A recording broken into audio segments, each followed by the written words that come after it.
All right. Let's try this again. Mm-mm.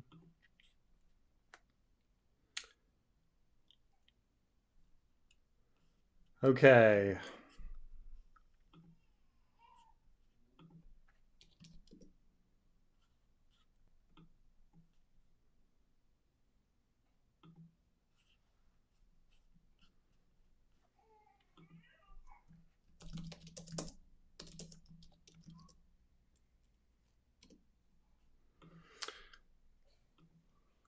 Um, Let me see what I can do here. It's still shitty as we right now. Okay. Here we are on the news stream. Okay. Fucking world, man. Fucking world. All right.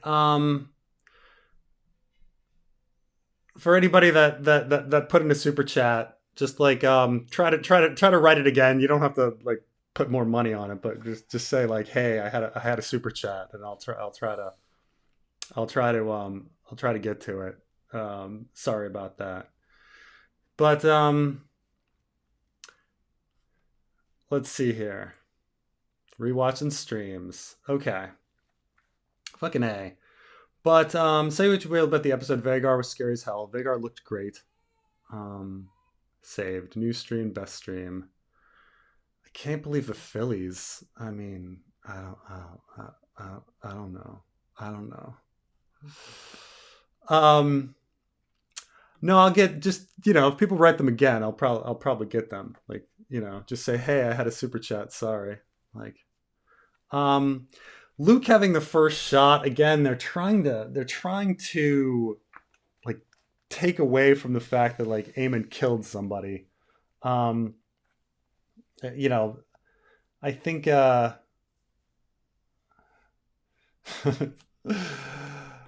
goes on 22-minute chat rant while while chat suffers, and I felt I had some good material in there. I was talking about Maester conspiracies and stuff, and now it's all down. Um, Thoughts on Otto's speech and Reese's acting overall? So from what I read about Reese is that they actually had to tell him to dial it back because he uh, was chewing the scenery too much. But I think they've taken it back to an okay place. Um, the he's certainly like a villain. He kind of jumps from like he does go into like the happy character all of a sudden versus like the angry character. It's a little bit weird.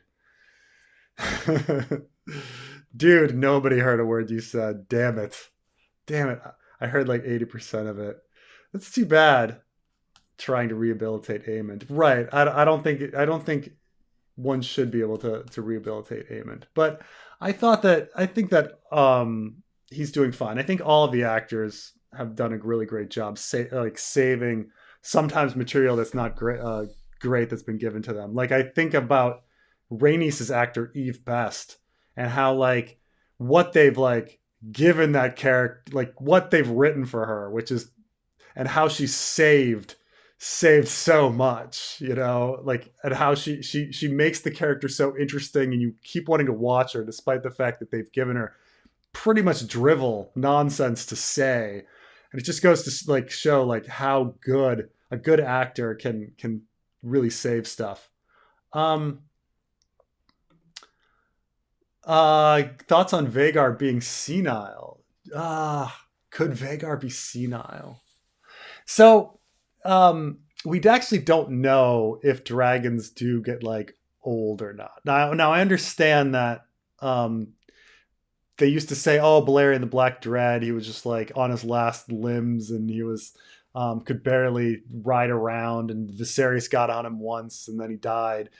But we also don't know if he was like poisoned by maesters. So, um, we have no idea. Um, So was Damon trying to steal Vagar? like when. Um, I don't know if you can, if you've already been bound to a dragon, you could ever like at least in the source material, Daemon is riding Caraxes while his father Balon is still alive. So he'd have no opportunity to get Vagar then. You can't just switch dragons, at least as far as we know. Like Varamir Sixskins exists and has multiple um, animals that he's telepathically in, but we've never really had the idea of whether a well, now that you mentioned it, now that Dany in Game of Thrones seems to be controlling all three dragons at once, right? Like she flies into Marine on Drogon, and then at that moment, Viserion and Rhaegal like come out of the dragon pit. Um, so maybe she has control over all three dragons. But I don't know if you could steal somebody else's dragon once they're bound to it. Um, yeah, they did have a Bartimos Celtigar Crab Prince um, thing, which was funny. Jace Luke swear on the 7-pointed star for no reason whatsoever. Also, Otto really needs to stop going on these diplomatic missions by himself. Um, so again, it's like I would be fine with that scene of swearing on the 7 if a previous episode of Rhaenyra being established as somebody who didn't know anything about the faith of the 7 wasn't already like written. It's they already had this scene that was like, I don't know how to pray. And you're like, whoa, you know nothing about religion, and it doesn't sound like you're gonna get into it anytime soon. Because after that, she's she's fucking Kristen Cole. She's having an affair with Harwin Strong.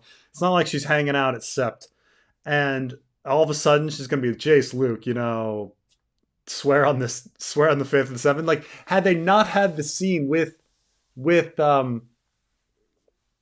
Alicent to start, I would be like, okay, fine. The faith of the 7 is something that everybody, like, it's part of their lives. But they've established her as having no religion, and so yeah, there's so many little things where I just feel like they needed to go back and read each other's scripts and talk to each other about what they were writing before they went forward with stuff. Just there's so many little inconsistencies about it. Like even in this episode, like how many days ago did Viserys die? Oh, 1, maybe 2. I was confined to my quarters, and it's like, well, you were confined to your quarters like 1 day. Like, you know you saw Viserys alive. Like, exactly when he would have died, and when he died. Like when you tried to open that door, that Viserys died. But yeah, and also Otto going on these missions. Like, why wouldn't Daemon just kill the guy? Or like when Rhaenyra walks through those guards, why wouldn't one of them stab her? It's like there's so many things that could be done. Let's see here. At least some people heard like 95% of my rants. Thoughts on Daemon not knowing the prophecy and choking his niece/wife. The choking, from what the character of Daemon that they've established so far, which is a pretty horrible person, I have no problem with the choking. Okay, like that's pretty consistent. Now, don't cut that in the sense that like Preston's for choking women. No, what I mean is they established him as a dude who would kill who groomed his niece and bashed in his first wife's head with a rock. Of course he's the type of dude that's going to choke a woman. Now, not knowing the prophecy, that's kind of stupid. The prince that was promised prophecy, which is established in the show as one and the same as the Azor Ahai prophecy. In fact, I talked about this with Carmine. Like, we don't even know like how many times they bring up Azor Ahai. It's always Prince that was promised. So the Prince that was promised prophecy is a pretty well-known prophecy in the religion of R'hllor. And Daemon is living in the Free Cities in Pentos for 10 years, of like established as a guy who spent his 10 years reading about prophecy and history. And that's what he was doing with himself for 10 years. And then you're going to come in and say, no, what Prince that was promised prophecy? What are you talking about? Look, it's a fine episode by itself again, but it's like so, it's like you just went back, like they're so inconsistent. Like writers talk to each other, watch each other's material, read each other's scripts. Like, please just read each other's scripts. Did they all write the scripts at once? And then they're like, well, no revisions. Like, that's what it feels like. Do you think Daemon has some kind of influence with Aemond losing control when he was singing to the dragon? No, I don't think that's what they were going for. I think that scene was nothing more than, they wanted a beautiful scene that showed that Daemon is good at calming dragons and has spent time like calming dragons.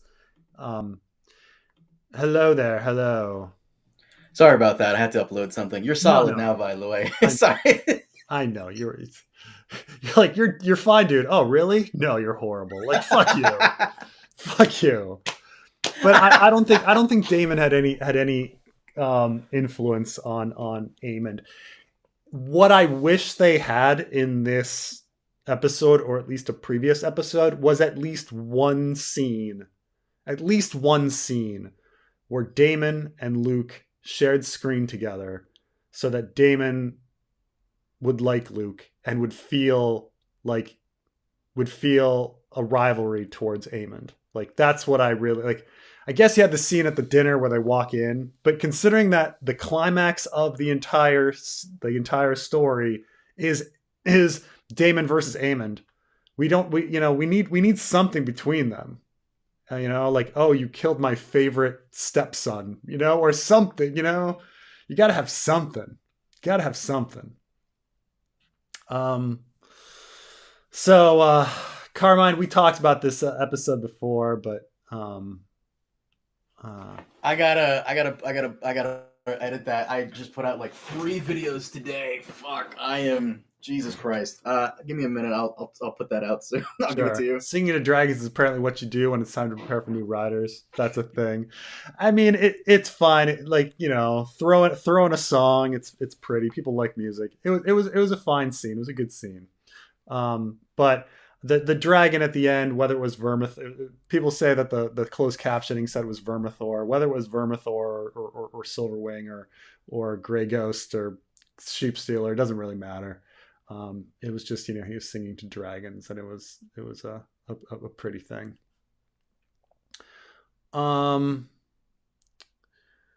From Sir Damon Valarian, what do you think has happened to Silverwing? Died of sadness like Padme. Vermithor and Silverwing were really into each other, unlike their riders. Well, I think they specifically said that Silverwing is still alive in this episode, and says, and so he should be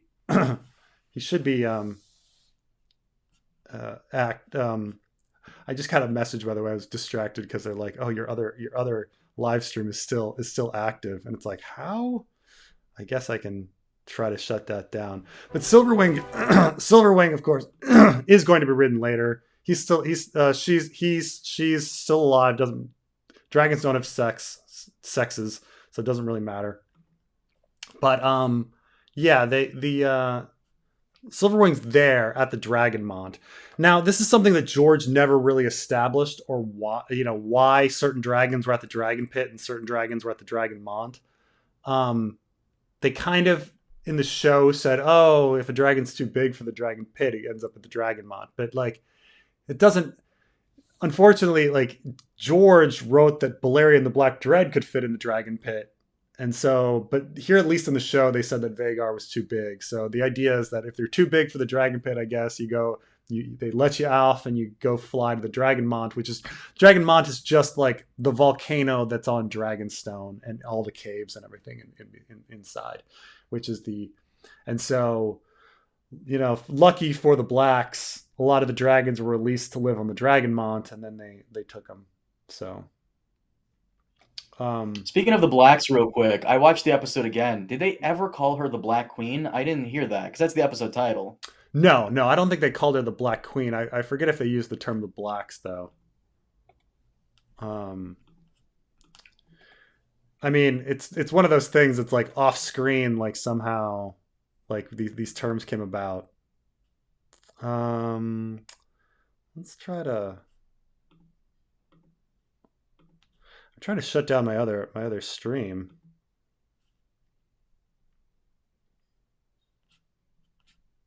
Hmm.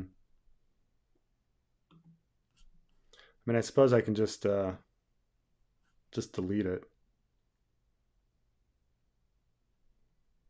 Edit video. Hmm.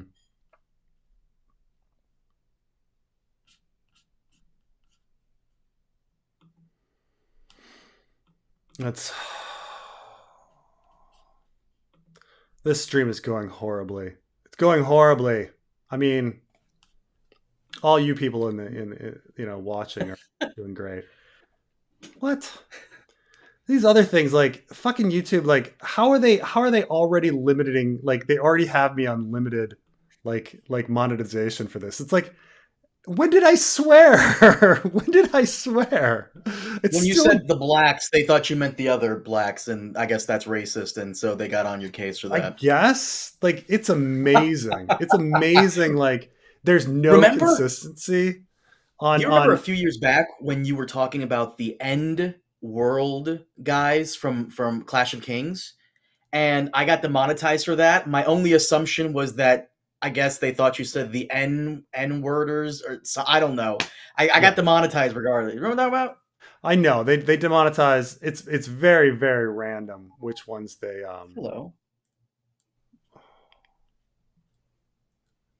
I don't know.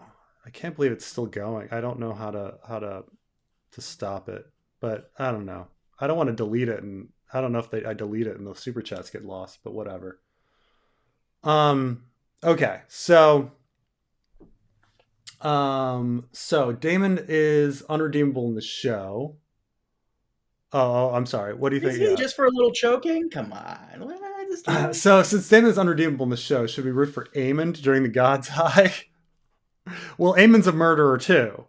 So they're both murderers. So basically, they should both die. I mean, I guess there's nothing, there's nothing that I can think that like why either character is redeemable. There's nothing good about either one of them at this point, right? Can you think of anything good about either one? I mean, they tried to back away that, oh, it was just manslaughter. Like, no, no, no. Like, Eamon has a really like pointy chin. I don't know. I love Matt Smith's voice as Damon. It's really nice. um, what did you? This is a question about how they handled Rhaenys, Corlys, Rhaenys, and Rhaenyra's reconciliation. So this episode, we were supposed to be in Rhaenys's mind, and we were supposed to look at Rhaenyra and say, well, that's a queen. Like she's showing restraint. I'm gonna follow her. Um, the Greens could have killed. So it is true that like I don't really see what Rainey saw. Like she's sitting there giving that smirk, like, I'm judging you the entire episode, and somehow she sees Rhaenyra, queen it out so well that she's willing to follow her. Like, first of all, she should have been following her, considering that her granddaughters, her only kin left in the world, are married to or betrothed to Jason Luke. Like that's already a reason. Like you should already be a black for that reason.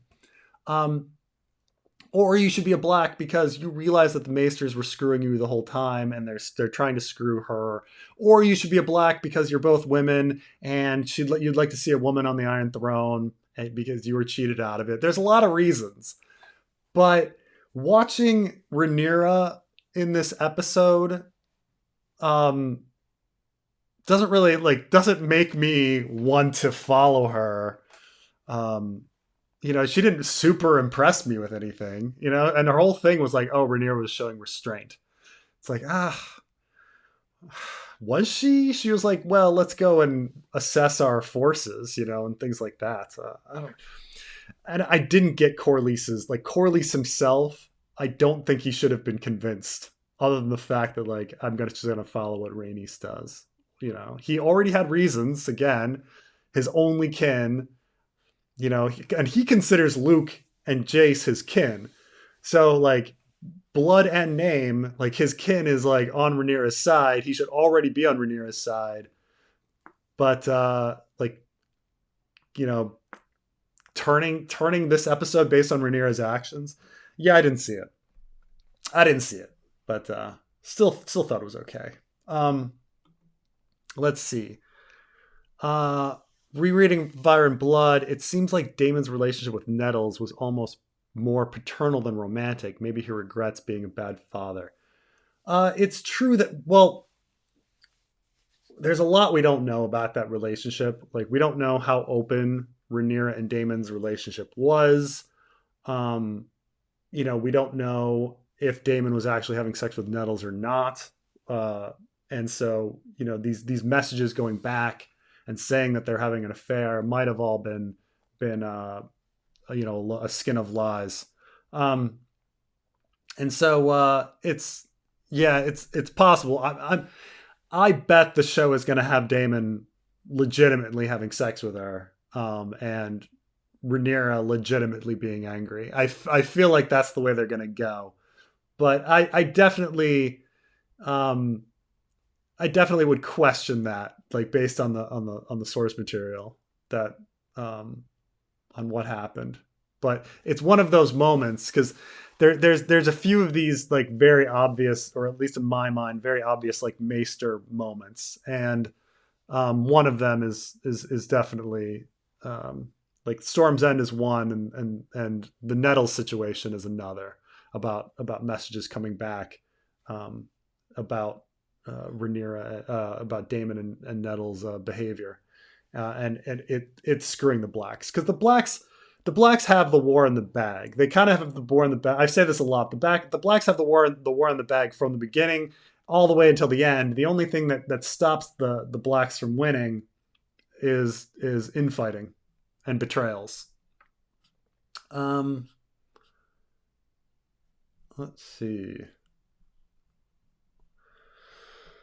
Oh, I was totally taken off guard by the stream being ruined and everything. My first stream being ruined. Why don't they ever show dragon riders having some type of mental connection with the dragons, like close their eyes, give some type of mental command? They do. I actually have a video on this. Oh, In really? episode 3, yeah, in episode 3, I put it on TikTok, but fucking TikTok removed it. Those assholes. I I put in episode 3, when Damon is yelling out for the crab feeder, he's riding Caraxes, and Caraxes just blowing fire all over the place. He gets hit with a straight arrow, and the moment he gets hit with the arrow, Caraxes cries out in pain. So you can deduce a bit of that.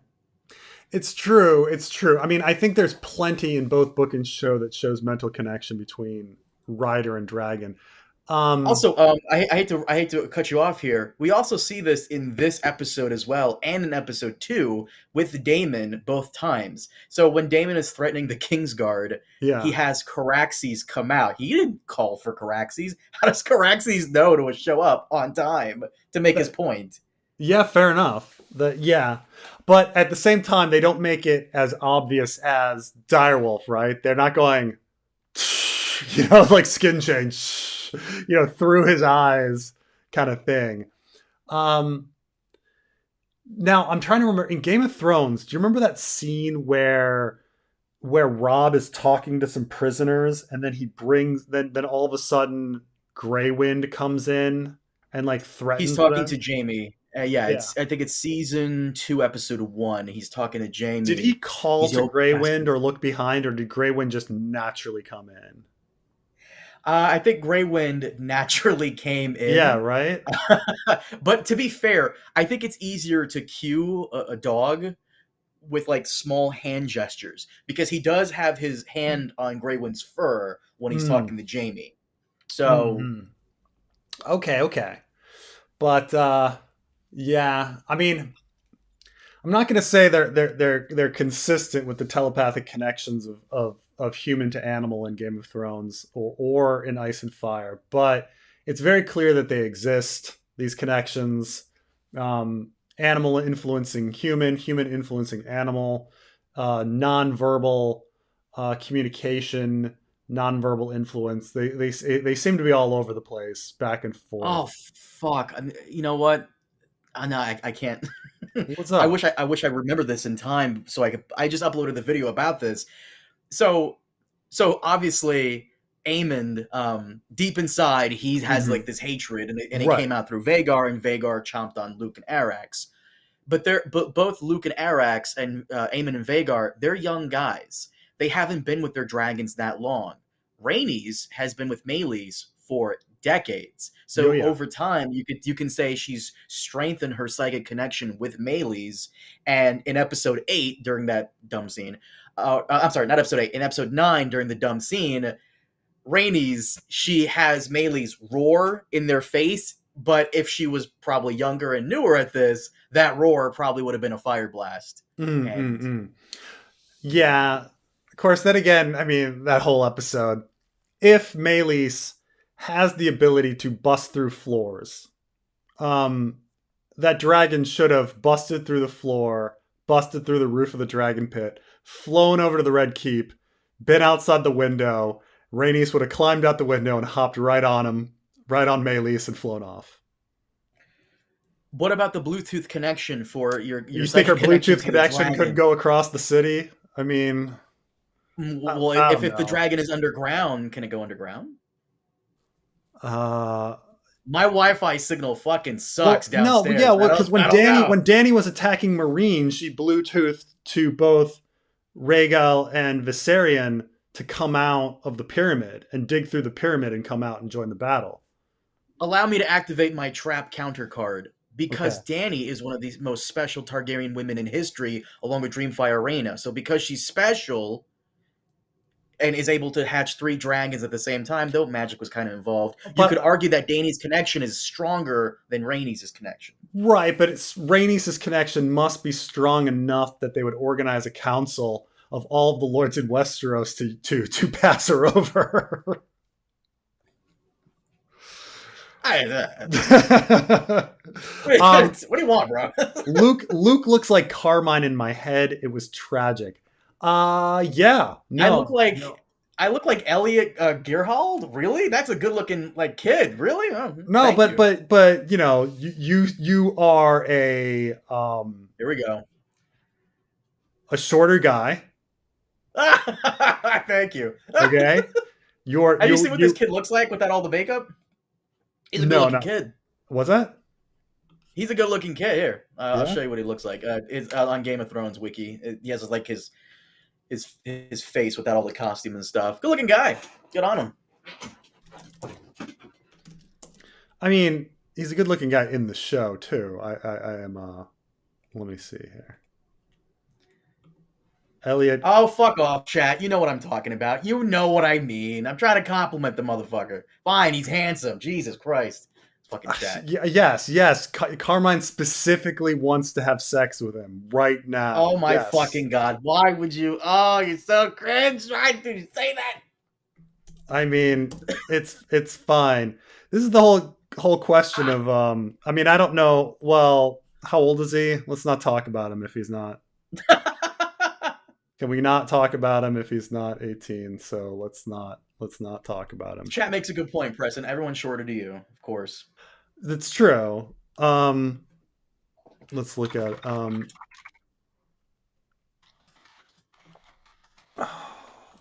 gonna but but there's a lot of he's 16, so let's not talk about him anymore, please. All right. So, but similarities. Okay, one. He is, Why are as you you said, entertaining this? Jesus. but okay, you have brown hair. He has brown Yes, hair. I do. He's a little He bit has on the black short hair. side. You're a little bit on the short side, right? Everyone's short to you, but yes. But right, at least in the source book material, he has um biracial ancestry, but is passing white. Sure. Yes, I there it is. Yes, and we both may survive an accident and go on to live a quiet life in a fishing village with amnesia. that's right. So, Yes, yes, for those of you who are wondering, that's what is that? One of the theories in the who yes. says this, Munkin? I don't know if Munkin actually lists all of the theories. Yes, he lists all of the theories, and so one of them is that both Gildane and Munkin list that Luke perhaps survived and lived out his days as a simple fisherman. Luke survived that. I think I saw his arm come off in that one. I mean, he's also like they're above the clouds, so it's quite a fall. Um, Yeah. oh, I think A Song of Ice and Fire being Aegon's dream is George trying to retcon it being a book series he didn't finish and a franchise that can't because of that. Um,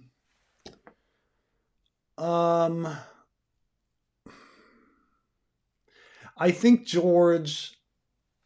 I think George thinks that if he gets a whole bunch of shows, that maybe he can finish his story in Jon Snow. Like maybe they can establish some stuff to do with the Song of Ice and Fire in this series, and then wrap it up in Jon Snow, the Snow series, and um, I don't know. What do you think? What do you think, Carmine? What's the question? I'm sorry. Where do you think George is going with the whole like A Song of Ice and Fire thing that's been introduced in this show? Do you think it has to do with like George being unable to finish the Winds of Winter? Like, do you think he's like introducing aspects of the main series here for a reason, or do you Didn't think he it's just say Ryan Condon when coming up with random shit? I doubt he'd let Ryan Condal put random shit in there. Didn't he say like right before Fire and Blood came out that there would be like hidden moments and secrets that would Hmm. be paralleled in Winds of Winter? Maybe this is one of them for House of the Dragon. Right. Also, you messaged me earlier today? I woke up and I had this message from you about. We'll do a video on it if you're down Yeah. after right Yeah. after this stream. About how what's the thing? Someone found Yeah, some I trash. talked about this. I talked about this on my shitty live stream that apparently is somehow still going with my bad audio. Um, but the so George recently a fan went to the Cushing Library at Texas A and went through the boxes again. And do you remember how a person did this and found out that like Cold Hands is not Benjen? Oh, You yeah, remember? yeah, I remember that was a while ago.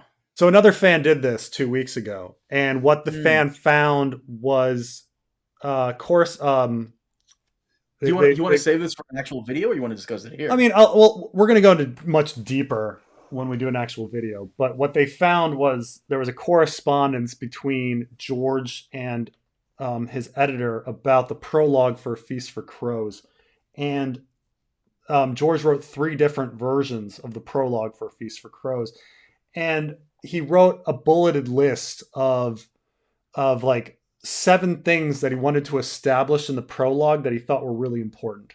And he said he claimed that he had written 12 versions of the prologue and couldn't and but had included three and asked the editor like which one do you like first. And so there was a long version, a shorter version, the one we got, and then a Rosie version, like a version written from the perspective of Rosie, the sex worker that Pate is in love with. Um, and surprisingly, because there's three versions, like there's not that much new information, and a lot of it actually contains quotes and text that was later pushed to Samuel 5. But um, the correspondence says like George clearly wanted to establish in it that one of the points was that there is a Maester agenda for the Iron Throne, and two, that he wanted to establish the High Towers and introduce them as characters, which I think was a failure. I don't think the High Towers were properly introduced at all, even though he mentions them, you know. But this show does kind of do that, right? We are talking about the show establishing the High Towers as big characters and maybe pushing Maester agenda plot points. And so you know, in that sense, he's pushing some Winds of Winter, Dream of Spring material by just having this series. Mm. But yeah, that's you know, there's much more to talk about it because the one other thing is the nature of glass candles, which there's a lot to talk about with that. Is it possible Aemon wanted to make it difficult for Arax to get out of the storm, hoping that he would kill Luke and it wouldn't be assumed he was involved? I think the show was making it pretty clear that it was an accident. I think it was a. I don't agree with the choice. I think it was a little silly, but they very much were trying to make it look like Aemon just wanted to scare Luke and accidentally killed him. And inside the episode where they talk to Ryan Condal, he says as much. He says like, no, he wanted to scare him, and killing him was an accident. But now he realized he's really started a war, and so he's going to have to live with those consequences. So yeah. Vaemon's still innocent. The family dog killed the evil bastard Strong. It's not his fault. No one's gonna buy that. I mean, you know, he threw that dagger out and told Luke to cut his eye out, and then chased him in the rain. Like, it doesn't matter. Like, if you were running after somebody with your pit bull, and then that pit bull tore him apart, you'd be responsible. So, yeah, so, you know, but thank you nonetheless. There's no way that Aemon's getting off, and we know that he's not. He becomes Aemon the Kinslayer after this, and you can't swear on YouTube. You can, but you sometimes get something called limited ad revenue, and all of a sudden you don't appear in people's suggested side panels. So like, it's a death sentence for your video. Where our traffic comes from, surprisingly, like only about a third of the traffic comes from subscribers and them being alerted, and then a good third, if not more, come from like somebody is watching like Alt Shift X and it shows like Preston Jacobs on his right hand, and someone goes, "Oh, Preston Jacobs video," and clicks that way. So like, this is why I often feel like you shouldn't really trash the other YouTubers that are similar to you, because they're actually bringing you all of your viewers, because like, you know, Rising But Preston, Tide, who would do that? But who would do this? Rising Tide, raises all ships, as they say. So like, a good like half of views or whatever come from the fact that like, you know, someone goes, "Oh, that video right there," and they click on it on the side, and if you get limited, which sometimes just happens randomly, you know, like I said, we said the word black, you know, and the algorithm thinks something. No, you. I say Rhaenyra's faction every video. Boomer multiverse stream. Is it the other one? Because the other one's still going on, or anything. I'm not Boomer. I'm Gen X. I'm so Gen X. I mean, let me see if it still is. Are they still going simultaneously? No, I don't see it anywhere. Wait, is it? It's on mine. It says that they're still both live and that 86 people are watching from the other one. Yeah, what the fuck? Wow, that's weird. I know, right? Only that one is showing up. This one is not showing up for me. I wonder why. Mm, who knows? Who knows? Um, let's yeah, it's but been disastrous. Normally I have like a few more watchers. But this stream is run by top men like Indiana Jones. Oh, like top men being referenced to like government, like top secret government officials kind of stuff. Top men. Um, the yeah, though I don't have too many state secrets. Considering I've been on break from work for nearly a year now. So um, I wish my office is doing really interesting stuff lately, actually. But my because now the big thing that with work is that since Afghanistan is shut down, all of our work on oversight and all the money is getting moved to Europe to oversight because so much is going to be get put into Ukraine. So there's going to be some interesting stuff with Ukraine, but none of that I'm part of. So I'll be on break for another year. Um, the best way for Jace and Cregan to become close is by Jesus sharing a Song of Ice and Fire prophecy with him next season, and of course, marrying his natural sister. Um. Oh, right. By Jesus. Gee, um. who?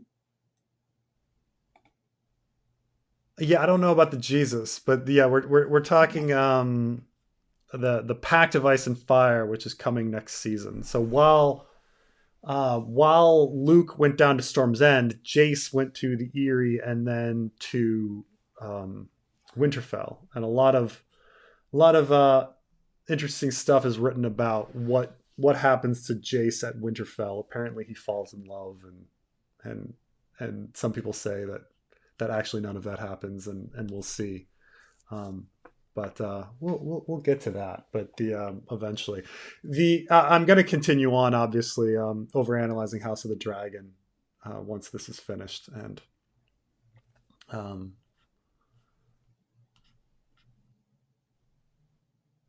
um, should have had a scene like Aemon with Euron and the Forsaken standing out in the rain, asking the gods to smite him for kinslaying. Do something with the characters. Um, well, that doesn't happen in the Forsaken chapter, but I think you're talking about like in the later season 6 of Game of Thrones, where he's on the bridge in the rain, talking about it or something. Um, there's no, most of the Forsaken takes place in the belly of a ship, and there's a flashback to just after the King's Moot, and there's the final situation where they're on Pig Island, and then strapped to the ship. But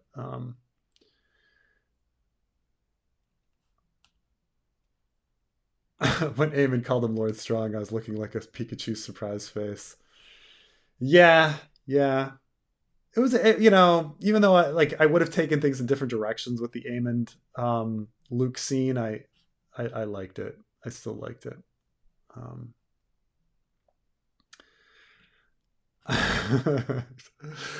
I'm passing by all this like stuff like what about Carmine, like Carmine being black. Um let's see. Rhaenyra comes across entitled and naive. What makes her think that she can avoid war and still somehow keep her crown? Um I don't know about entitled, though maybe naive.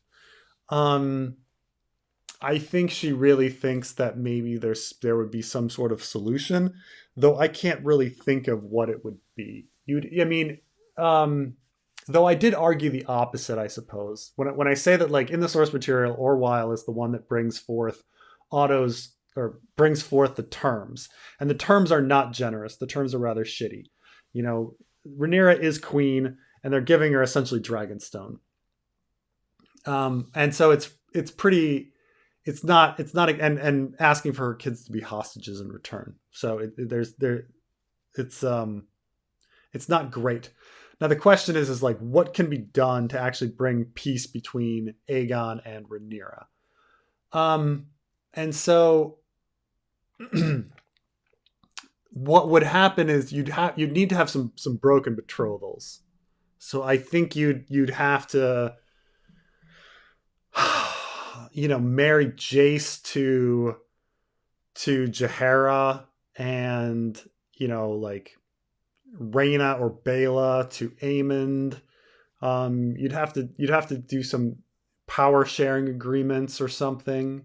The problem is that Aegon is already married to Helena, and Rhaenyra is already married to Daemon, and those situations really make it a bad. Unless there's going to be polygamy or something, it's hard. But you'd need some sort of like power sharing situation, where they're say both declared like co-king or queen, or their children are somehow made. I guess Jace being married to Jaehaera and Jaehaera being declared heir or something might be a solution if I were like coming up with something. Um, I don't know, man. Aegon's like solely in there. Like he sits the Iron Throne. right, He and wears the considering that Conqueror's crown. Jace and He has Aegon are wields around the the same Conqueror's age, sword. Jace and Has Aegon the are Con's around the same name. age. Jace would never sit, as he would like, who would die first. There's a situation. This is bad situation. Preston, Lucamore Strong was blonde. How do we know that Lucamore Strong's hair was like? Really? They really mention this? I know Alice Rivers, who is also a Strong, has black hair. Um, but let's look up Lucamore Strong. Lucamore the Lusty. If I can get. Oh, that's not working.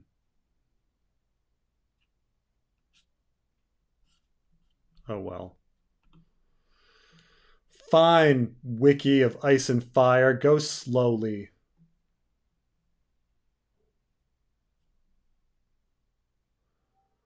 Want to know something cursed? I pronounce Munkin as Moonkin.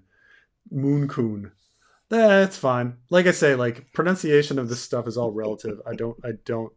I think like it's amazing how every video I post, every fucking video, there's some guy that's like, "You fucking idiot moron, it's pronounced blank." And it's like, "Look, dude, your personal opinions are not like secret truth, okay? Like there's no correct way to pronounce any of these things. And if you knew how George R. R. Martin pronounced things, like the biggest joke, of course, is he says Dothraki instead of Dothraki, and he says Valyrian instead of Valarian. Like it. Huh. Lucamore is described as a young blonde bull. Ah, favorite of the small folk. Nice. Okay. That adds to the Jason Luke are not actually Strongs. We're never given in the books Harwin Strong's hair color. We know about Alice Rivers, who has black hair, and now Lucamore Strong, Lucamore the Lusty is blonde. So we don't even have a brown haired Strong in the story. Huh. Nice. Nice. Thank you for bringing this to my attention. Thank you for bringing this to my attention. I thank you for the great season coverage. Maybe a nice unserious Q&A for the finale. Let the countdown to Blood and Laris and Alice Rivers begin. Blood and Laris instead of Blood and Cheese. Yes. Yes. Thank you. I think I'll probably do. There's obviously much more time now to do lots of stuff, so I could probably do a unserious Q&A. I've got to do probably a final review and things like that. I think we'll probably do another another stream on the show next week before just kind of going to other stuff. There's just so many things to do. But yeah, it's funny because man, Dragon Demands posted the other day, like, what are we gonna do in the off season? I'm just like, I have so many fucking Oh my videos to do. I'm like, god. thank goodness there's gonna be like a 2 year break so I can fucking get to other things. He needs to stop doing that. Like, I mean, I understand you want to kind of use your platform as kind of like your diary, but you don't really need to do that. Also, someone mentioned Brienne. Do you still call Brienne, or do you say Brienne? No, I have always said Brienne. It's Roy Dotrice who says Brienne. Oh, fuck Roy Dotrice. Petire. He says Petire and Oh, Brienne. motherfucker. And off and Jeffrey. Uh, Oh, more Jesus about your Christ. biracial parents, or Carmine. We look. This is such a weird, I know such a people. weird thing. Preston has seen what I look like, and he like I would never call myself black because that's I would blend in a snowstorm. Like I could blend in on that. So Right. I I mean, I know that you say that like you're super like you're super white, like, but I mean, I don't know. I mean, I seen your picture. You look like you could. I mean, you certainly don't look no, I black. could not. You don't look black. You could I be. You look no, I Hispanic would to never. me. You know, Thank you. but but yeah, people are very interested in these things. People are pretty fascinated with them. I don't know. Like There's a. I'll say this right now to this person and why I keep and I won't do a face reveal. I sent don't say anything No, about I it, but I won't. sent to you last night a screenshot of what was happening with that whole situation with that person. Mm-hmm.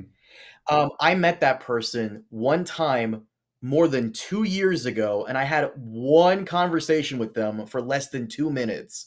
The reason they're being so crazy is because the person they're in love with one time bragged about knowing a YouTuber, which was me, and now 2+ years later, they're like all pissy for no reason.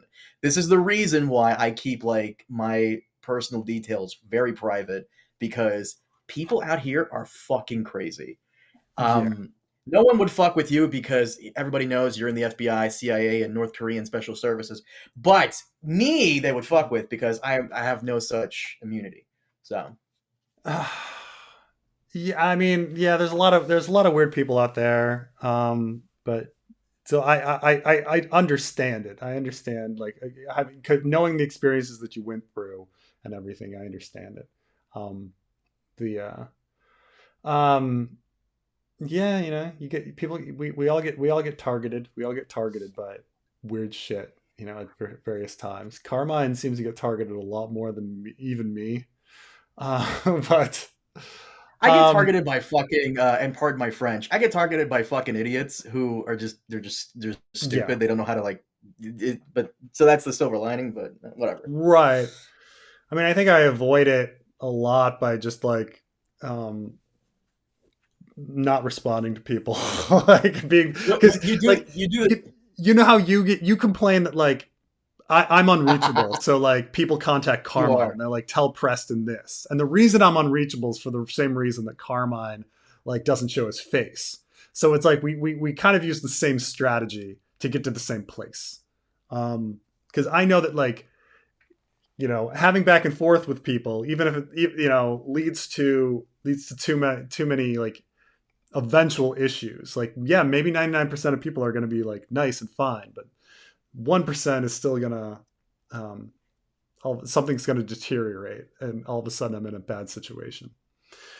Um, You have the Joe Rogan strategy of you ghost and you post and you ghost. You Post like and you go. post and Yeah, you yeah, that's post and good. ghost. That's Post yeah. and ghost. Yeah, but yeah, everybody wants to know about, like, people are fascinated by family history and racial breakdowns and things like that. My son, wherever I take him, whether it be America or whether it be here in Taiwan, like, people are just like, like, they can't stop looking at him, and they can't stop asking questions like, oh my gosh, like, oh, he's so beautiful. Like, what's his background? And you're like, ah, well, What a compliment. There you go. yeah, I know. I mean, at He's probably school, gonna be like, super tall like you too and be a basketball player. maybe I mean, probably my second son will be super tall. but my first son will be fine. But he's the they like my son, he's 3, so he's a dickhead because all 3-year-olds are dickheads, and he's probably a dickhead independent of being 3, which is fine. But like, it's amazing just how the other kids are obsessed with him. They're just obsessed with him, and like, it's just really weird. Like, luckily he doesn't have like, I don't know, if he had blonde hair in this country, he'd be people going crazy for him. Um, but my heart is just shredded for Luke. Good job, Ryan Condal. I'm really sorry about Carmine's death on his dragon. Um, it, Let's not make this a thing. Oh God. poor Carmine. It would have been I great. You really, had I really need to go back on this because there is so much to that. Like the psychic connection between Rhaenys and Meleys is so much stronger because she's older and they've been together for so long. Same with Daemon and Caraxes; they've been through battle together multiple times. mm, Like it just makes sense that their dragons would be more inclined to listen to them. But then Vagar is so old and big. I wonder if like there's more mental strain there and it's harder to control you're because she getting is into so big. details that the showrunners didn't think about. Okay, you know that. Maybe they did. You don't know. They included Bartimos Celtigar. Of course, they had to Well, have thought of Baltimore something. Celtigar is specifically listed in the text of Fire and Blood. But Mm. like, when you do a map and you put High Heart on your map, and you're like, well, the only reason High Heart was on the map is because because Arya visited High Heart. Like, there's no reason that anybody else would have High Heart on a map. Like, there's that kind of thing. Like, well, clearly you just weren't thinking about that, and you just plop that in. We I discussed don't. this on the podcast. I have to edit. That map is fucking cool. Cool idea. Bad execution. Not a fan. Yeah, I mean, I just think that the proportions are weird. Like, like if I were doing a map, like why would I have such a huge distance between like Greywater Watch and Moat Cailin and things like that? Like, um, I don't know. Uh, but Hopefully they destroy it and gets rebuilt to what it had to what it looks like when Stannis takes over Dragonstone because that's a much cooler map.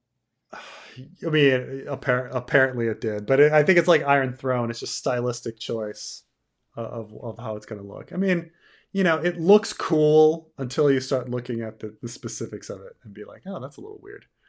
But yeah, I was trying. When Carmine got on his dragon and flew away, because the thing is Carmine has read a lot of anime, and he knows an Why anime you? villain when he sees one, and he's like, oh Oh, fuck, that guy is after me, you know. Um, I'm surprised he doesn't have like a thin stream of blood like coming out one side of his mouth, like. he has the eye patch and the cool scar over the eye. That's enough. Mm-hmm. Yeah, exactly. So, and he's like, ha, ha, ha, ha, I'm after you. You know, you're you're like, I better get on. And then whatever Let me just correct you real quick. It's read a lot of manga, watched a lot of anime. Just want I'm sorry, to I'm just want to sorry, I'm throw that in sorry. there. Watched a lot of hentai, um, Ah, thank you.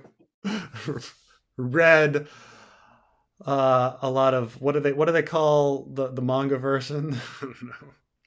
I'm not telling you. Did you choose a shirt based on color theory or lucky? Am I lucky? I just grabbed a blue T-shirt today. Was there something on this? I don't know. Um, let's see here. I'm not. Yeah, I don't know what's lucky about my blue shirt today. Um, oh man, I'm back in the Gen X stuff. Okay, getting far ahead here. Um, Does Rhaenys know how to sword fight, or is she just a good rider? Why didn't Daemon clear the room before he told Ray about Luke? There's a lot of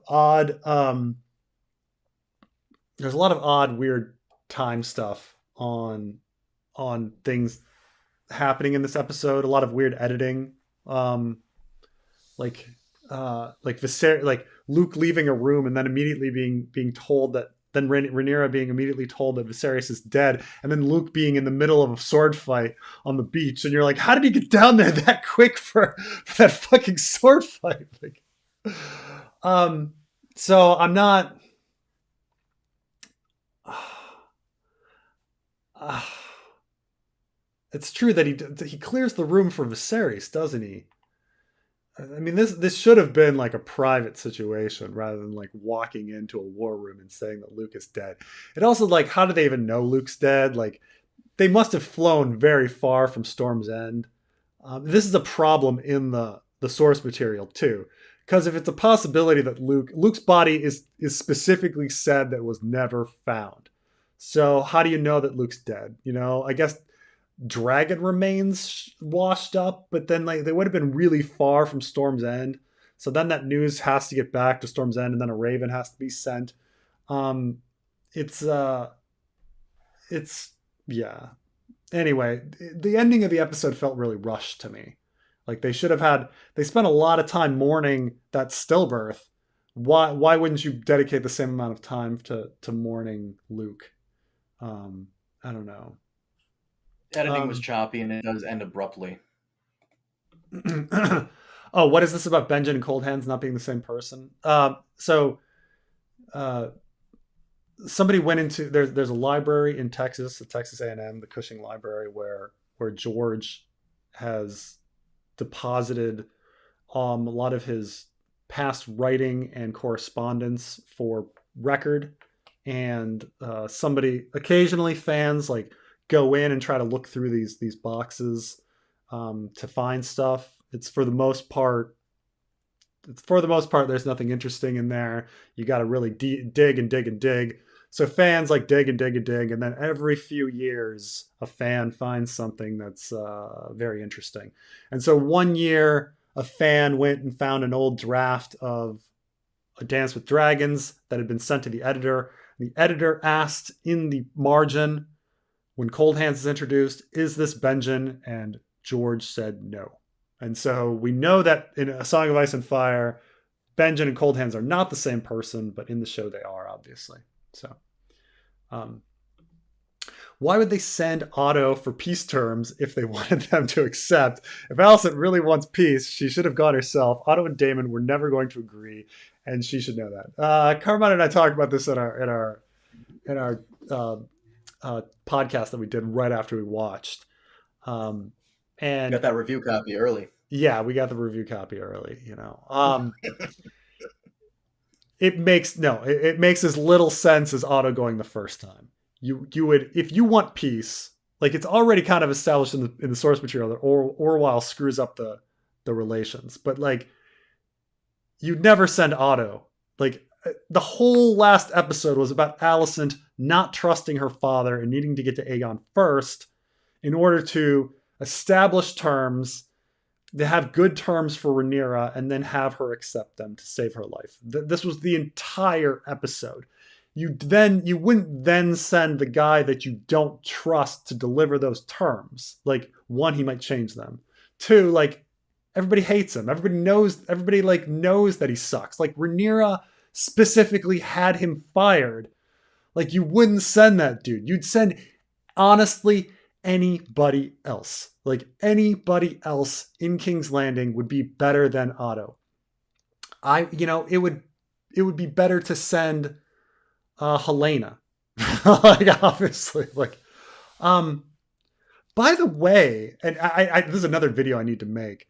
Even though Alicent's supposed to have 4 kids and Daron is supposed to show up in the next season because he's being a ward at Old Town, the opening crawl only really shows like 3 kids. Maybe it shows 4 bloodstreams, but it only shows 3 of the locks that hit when the blood flows into them.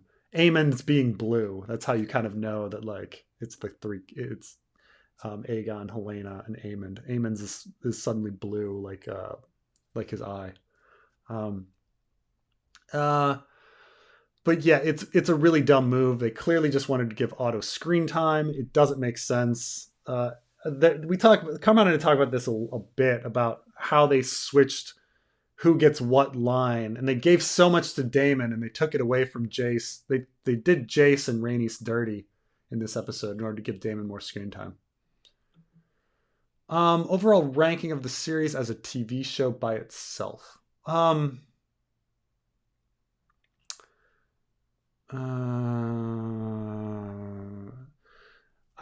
really mixed about it. I need to think more about it. I mean, I think it's beautifully directed, beautifully acted.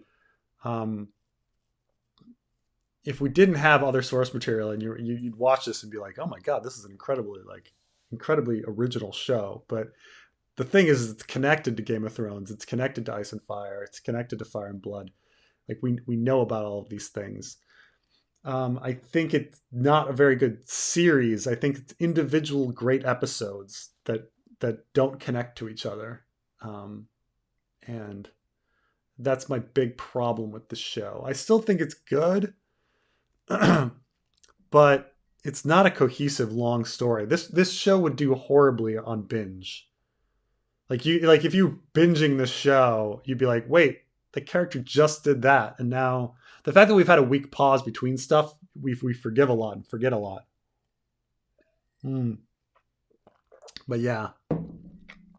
So as a series, I think it kind of fails as a series, while each individual episode are really great, with the exception of episode 5. And some people would say 9. But what do you think of the way they pronounce Cretan in the show? Also, would you cast Cregan? Did they say Cregan Stark, or did they say something else? Cregan? I think this is Cregan. Yeah, I'm pretty sure that's what she said. Makes sense. Craig is a real name. Go Cregan. I guess I always said Cregan, but like Tegan or something. Think of other names. Who are they going to cast as didn't they, which I guess it was a different Stark that knelt to Cregan is, I think, young, like Jace's age. I mean, I don't know. Like, I guess it doesn't matter with these Starks and the casting. I guess, somebody that looks like Ned, somebody that looks like John, somebody that looks like Rob. Everybody wants fucking Henry Cavill for some reason. I don't know. He's a little old. Yeah. Elizabeth Olsen for Alice Rivers. That's the favorite right now. For that bet roll? Okay. Americans are so weird about race. Well, there's this reason that Americans are so weird about race. There was this thing called slavery, and then there was this thing called segregation. And might explain some things. Like once you remember that there was slavery and then segregation, it kind of makes things. It kind of changes everything. And because of these things, it affects like the geography of your city and where people live and what occupations that people go into and things like this. There's all these things that are legacy. I had a professor, he actually won a Nobel Prize. I talk about him a bit, Thomas Schelling, but he studied for a while different conventions and like why certain people of certain races go into certain occupations. So like the joke in America is that, for example, like South Asians run convenience stores or drive taxis. In where I'm from, Washington, D.C., all the taxis are Ethiopians. So he was once at the airport and he's like, the sky caps, the guys that help you with your luggage. It's really unusual that they're all black. Like, And he thought this was interesting. He's like, it doesn't really make any sense because the airport is in the middle of the rural area where people are white, and there's plenty of poor white people. Like, why wouldn't they be working as the skycaps? And he actually did some research on this, and he was interviewing the skycaps, like, how did you get into the job? And for the most part, he's like, well, the job, I did it because my brother did it. Oh, and my did it because my friend did it. Oh, really? And you start asking people, and eventually you get to like the point where people are like, well, I got into it because my father was a helped people with train luggage. And it's like, oh. And the train stations were in the black area of town in Baltimore or whatever. And so they got into like they got into the profession of helping people with their luggage for a reason geographically, and then it just kind of like continued on. So all these sorts of things like happen multi-generationally. Like there's all sorts of where people live, what people believe, the churches they go to, the accents they have, um, are very, very important. And so uh, they hit us on a conscious and a subconscious level. If you go into an interview and you are speak with an accent that's associated with black people in America, the people are going to think that you're uneducated, and it's a degree of subconscious racism that like very much affects people. You know, like I say often, like Americans transition the T in the middle of words to D's, so Americans say little, but say like you transition a th to a d at the beginning of the word, like I say, oh, dat, dis, and dat. Well, there's no difference, right? You're transitioning one sound to another. But if I go into a job interview and I say dis and dat, they're gonna think I'm dumb because of because of racism, and that's completely just associated to how a black accent might be. So these things like they're very important in America. So it's we're not weird. It's just it's where we live, and we have this big legacy of slavery and segregation and racism, and so we can't just be like Americans are weird. They just need to stop. Like it's not gonna fucking happen. Okay, it's not gonna happen. I've heard this whole thing about like you Americans and race from Europeans. I'm assuming this person is European. I've Yeah. heard this all the time. I don't want to hear shit because I've seen a black Brazilian soccer player play in Europe, and they just throw bananas at the guy while Oh. yelling racial slurs. I don't Oh want to yeah. hear shit from you Europeans.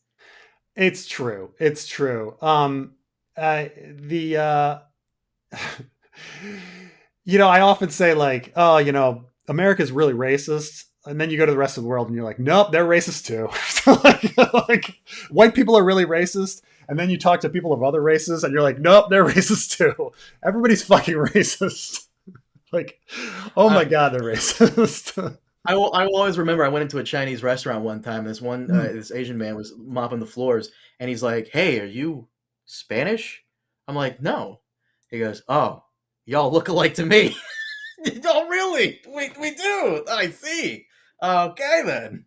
Oh yeah, and in these situations, like in these like you can talk to South Asians, and they have an entire pecking order as well, amongst themselves about who's the best, or East Asians, like oh well, like say you're of East Asian descent, even in America, say you're first generation, like there's still this idea that like, oh well, if he's Japanese, that's okay. Korean, Taiwanese, oh that's still pretty good. And then it starts going down the list, and then you're like, oh, mainland Chinese, and then it's like, oh, Southeast Asians, oh no. And then like on the bottom are like Filipinos. Like they have this entire structure as well of like who's it, like, do you remember the old Chris Rock joke about boxing?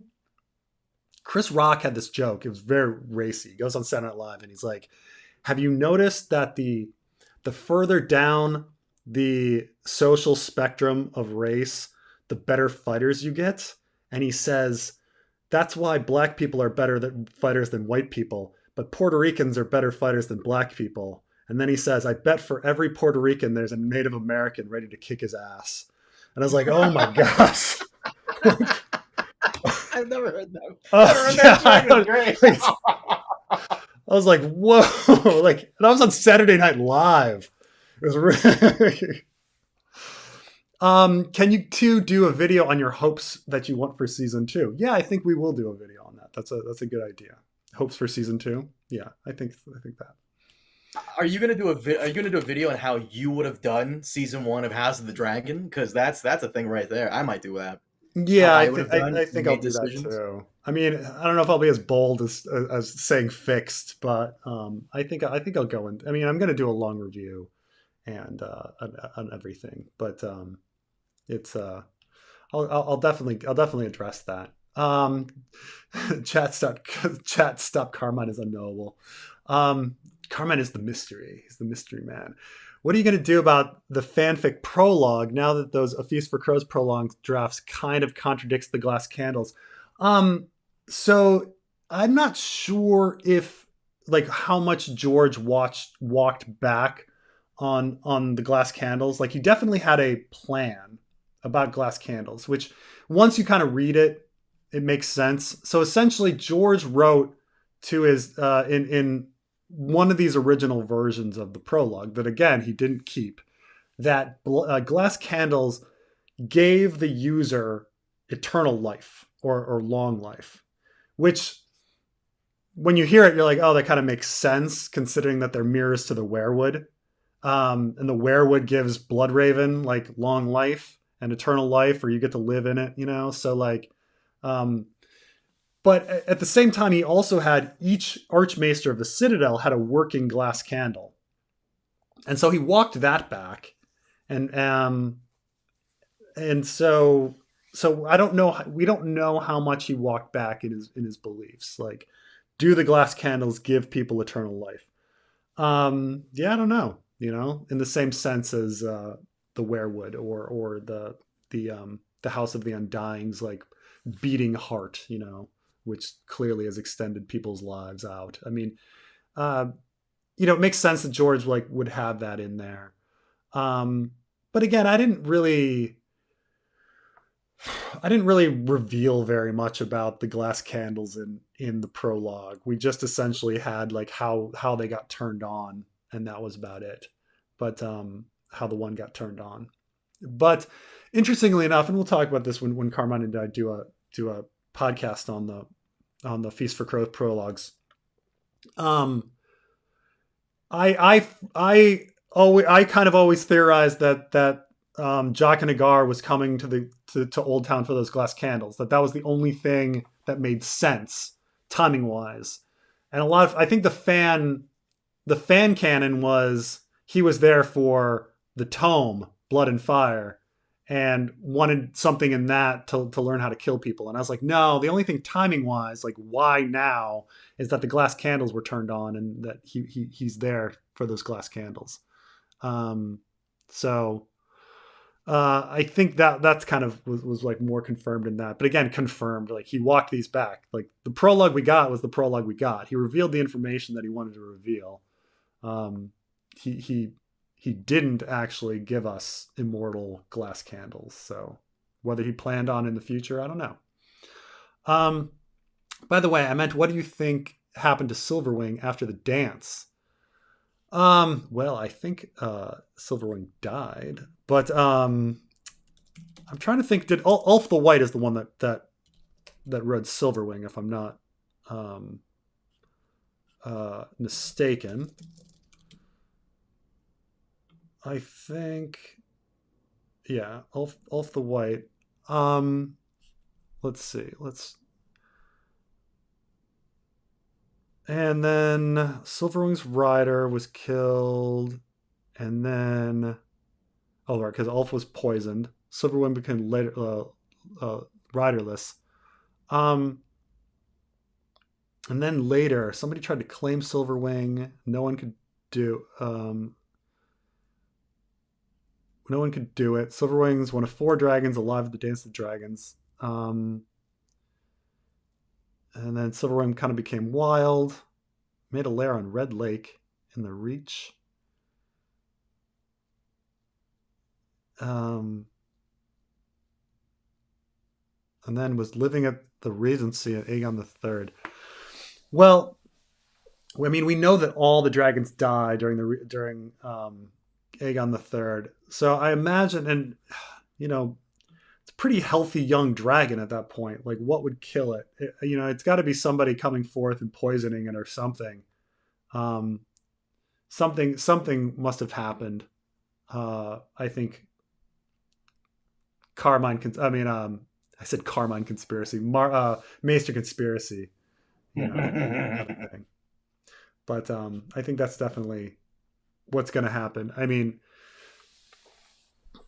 to get rid of those last four, something, or faith conspiracy or whatever, because it does seem to be faith people that stormed the dragon pit. But somebody, it's living around that lake, and somebody just goes in and shoots it, poisons it. I don't know, something like that. It looks like they would start next season with Blood and Cheese. Wasn't Daemon supposed to already be at Harrenhal by the time Luke dies? Yes. And Jace was supposed to be gone. Is Jace gone in the scene? But yeah. I mean, they keep fucking up the timeline. Everything with the timeline is screwed up with the last three episodes. But yeah, Daemon should already be gone.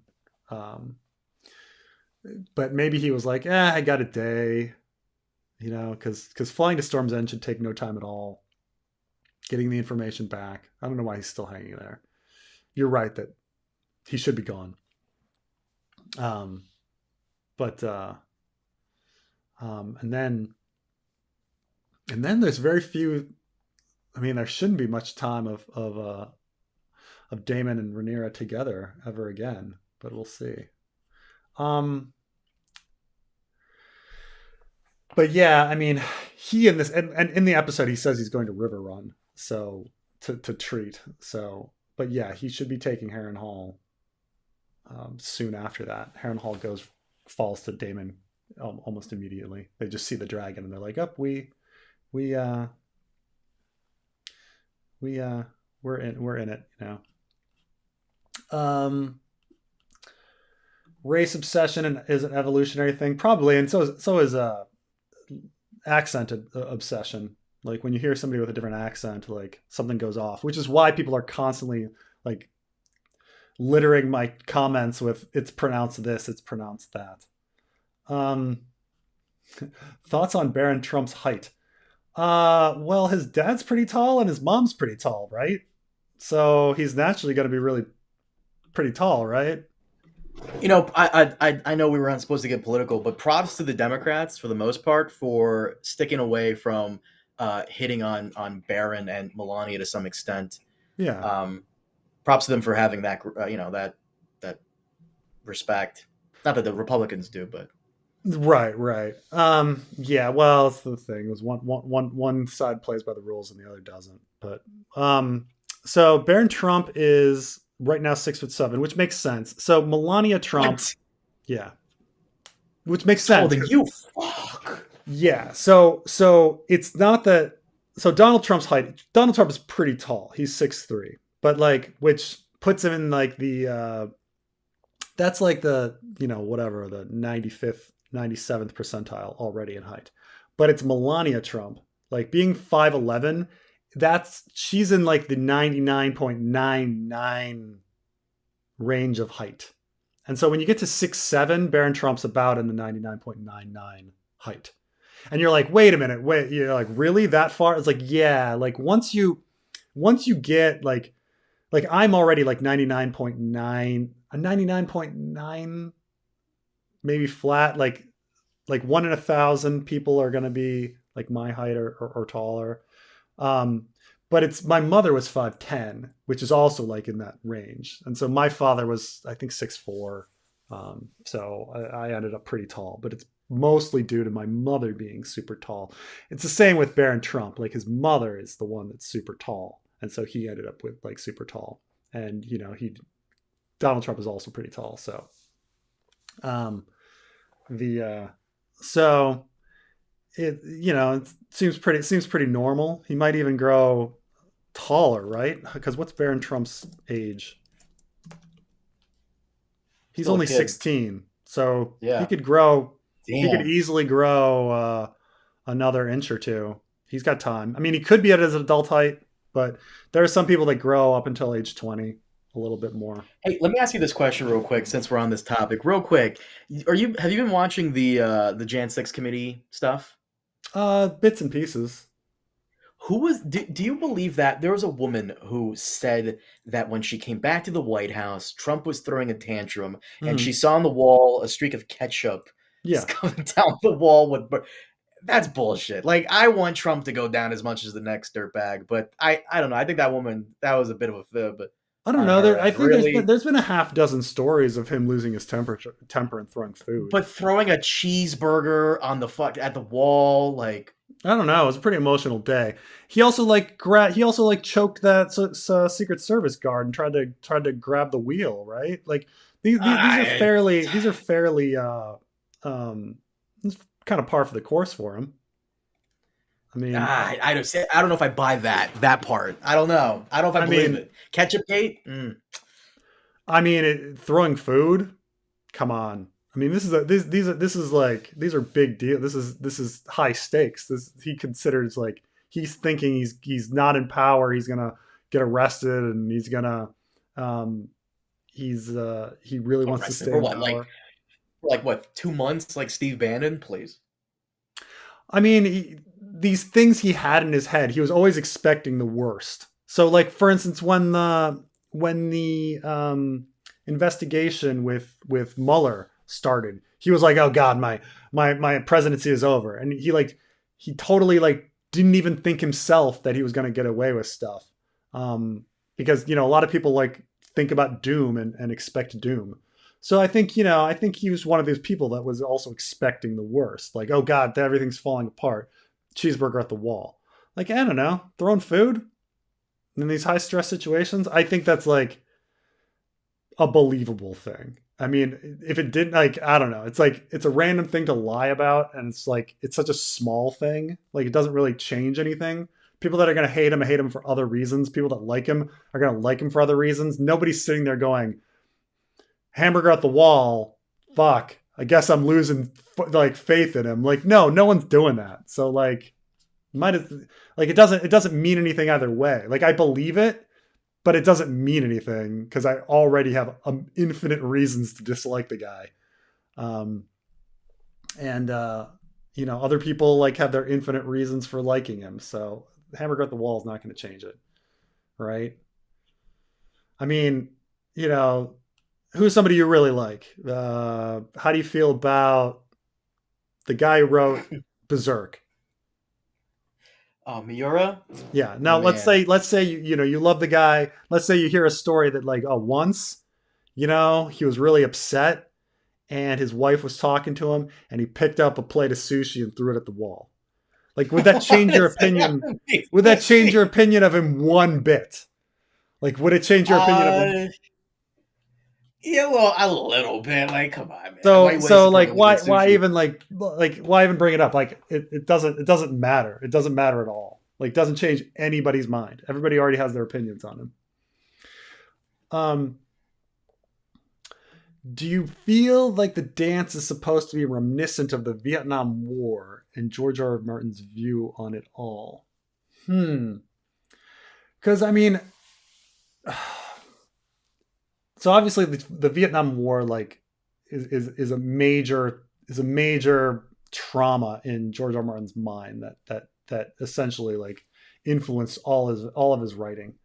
Um, and so in that sense, I do think uh, he's going to be thinking about that, but thinking about things that are specifically um, Vietnam oriented, like people getting sick and falling into traps and having like low technology people defeating high technology people and that kind of stuff. Um, or having like not controlling the hearts and minds of the locals and things like that.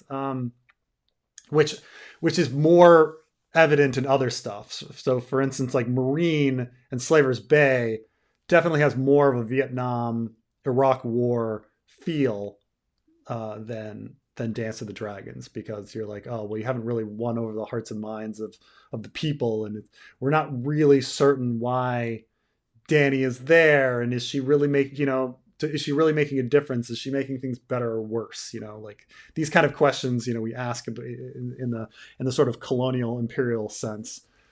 Dance of the Dragons, I think it's more these like more of a World War I kind of situation, like where World War I historically people kind of see it as a big accident. Like you had all these alliances, and then one little domino happened, and all of these countries that shouldn't have been fighting uh, went to war over the dumbest reasons, which was essentially just they were aligned with each other, and then one little as a powder keg. There was no like ideological reason for World War I to happen, and so I think Dance of the Dragons is more like that. Like there's no real like ideological reason for for for it to happen, but but it just kind of like it shouldn't have happened, but just like World War I. So I think that's a better parallel than Vietnam in this situation. Um,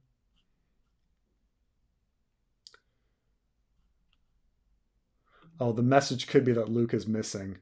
It could be. I think the Luke is missing is more of a you'd have a different face than what's implied in that scene. I think we're supposed to all know that she knows that he's dead. Um, why was Jace so mad at Luke? Is he just a jerk?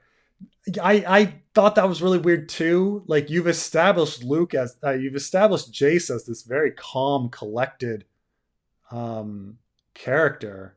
All of a sudden, he's like hitting Luke down and being like, Jace is calm and collective. He lunged at Aemon for the strong thing. yeah, but he was like brewing and brimming for a while. Um, so we'll see. Um, but I didn't think he seemed like the same Jace that we had established in the previous episodes. I don't know. It just seemed weird that he was just being angry at Luke for no reason. I wonder if there was a scene cut. Maybe, or they were just establishing that Luke is timid and scared and like doesn't isn't that good at fighting. But they should have had like he should have said something like, you know, you need to be more confident, or something, rather than just them beating each other up on the beach. Um, is is stillbirth linked to dragon eggs confirmed? I don't know. It's one of my big videos that I'm going to do after this is my what makes dragons hatch video, and we're going to go through that on what it is. But I do think there's a strong possibility that miscarriages or stillbirths or something or pregnancy, one of these elements is essential for a dragon egg to quicken and hatch. I think it's I'm gonna go through them one by one, but like each dragon one by one and what happens and what do we know from it. Like I think if you go through it, for example, I don't think sexual reproduction is needed for dragons. Like because Dreamfire lays some eggs without any other dragon around and things like that. So I do think that I don't think anything's been confirmed, but I'm gonna go through them, go through the dragons one by one in my video on that. They keep mentioning the greens, but not the other side. Are they purposely avoiding saying the blacks? Probably. I am. I am. What are you crazy? Black family. I was telling you about the Amazing Race. Black family Right, yeah, I get remember the eliminated. joke. Yeah, it's very silly. Like how many times can we snicker at this? But Hey, dude, all it takes is some asshole to make it a thing, and then there it is. I don't know, Carmine. The way you say blacks, I don't know. It sounds a little racist. You know what? I'll just say Rhaenyra's group. I'll say her faction, and we'll leave it at that. yeah, I mean, it's all these things of like how you say a word, like depending on the context, like the word Jew sounds like fine or it sounds horrible. Like depending on how you say it. The same with like black or the blacks. Like it's ridiculous. But they're like it is a color, and we use colors specifically for like metaphor. Like that's what they do. That's their function in society, to be metaphorical representations of things, right? You can't have like the whole color black only refer to like black Americans. Um, you know, we don't have that many colors, so we Should have called them the Reds. Call them the Reds. the Fuck it. Reds is the Reds is already used for later when we've got the Reds versus the Blacks in the Blackfire Rebellion. Oh, that's right. Plus the Reds, when you say the Reds, you mean communists and Oh, fuck them. The Vermilions? I don't fucking or know. the, Dude, or something. the Cincinnati Reds or something. Does the show succeed as an anthology? I guess so. I guess.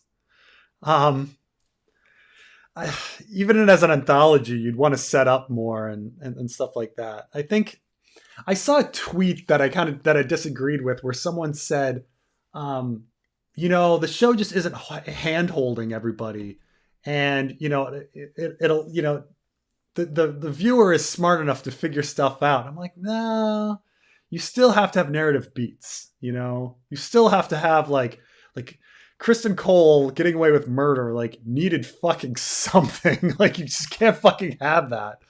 I think this was specifically in like, why didn't Rhaenys like kill the Greens, which a lot of people are angry about. And they're like, everybody's like, oh, kinslaying, the woman, the motherly thing. Well, the answer was the motherly thing, but or this isn't my fight or whatever. It's like, well, murdering hundreds of people is your fight. I don't know. Like, what would have happened had they caught you taking your dragon out of that pit? Whose side are you on? So I don't know. I mean, each episode I really like on its own, and then you start looking back and saying, what that directly contradicts like the previous. Aemond in this episode is not Aemond of last episode. And I loved Aemond of last episode. It was my big compliment of last episode. One of the biggest things where I'm like, it was a great exploration of the character of Aemond and the character of Aegon. I thought that was the strength of the episode. And then the next episode, I have a completely different Aemond. So I don't know. High Septon jetpacked from Old Town to crown Aegon. Yeah, that was a fuck up. I don't know how they let that one. I mean, we all do fuck ups. Like, George R. Martin's got plenty of fuck ups, but that's a huge fuck up. That's a huge fuck up to say that the High To be fair, it was corrected in the same episode, because Rhaenys says he was anointed by the High Septon, but Otto says, well, Septon anointed him, blah, blah, blah. Right. So she actually says High Septon crowned him, which is also wrong, because Kristen Cole crowned him. I mean, he was anointed. How would she know? She didn't watch the whole thing. She was downstairs, somehow karate chopping all the guards that were supposed to be down there and figuring out how she's going to. Okay, that's the argument. That she wasn't actually there. She didn't see jack shit. There you go. But she didn't. But she should have noticed whether or not the High Septon was up on that stage. Because I can guarantee that, like, if going through her mind, like, flame on is a possibility, killing the High Septon is a big fucking deal. I understand that, like, Cersei does it all day long. I understand Cersei kills High Septons all day long, but like, killing the Pope would be a big deal. Like, you don't kill the Pope. Like, that's gonna have some impact. So maybe Cersei, they could have said, Cersei blowing up everything. She's so stupid for not blaming that in season 7 on Dany. Like, that she should have blamed it on Dany, and everybody like, okay, would have made so much more sense. It would have. By the way, real quick, someone was saying it because we were discussing the colors. I will repeat this on here for people who did not see it in the chat. When I made my channel and came up with the name Carmine, I did not know that Carmine was a shade of red.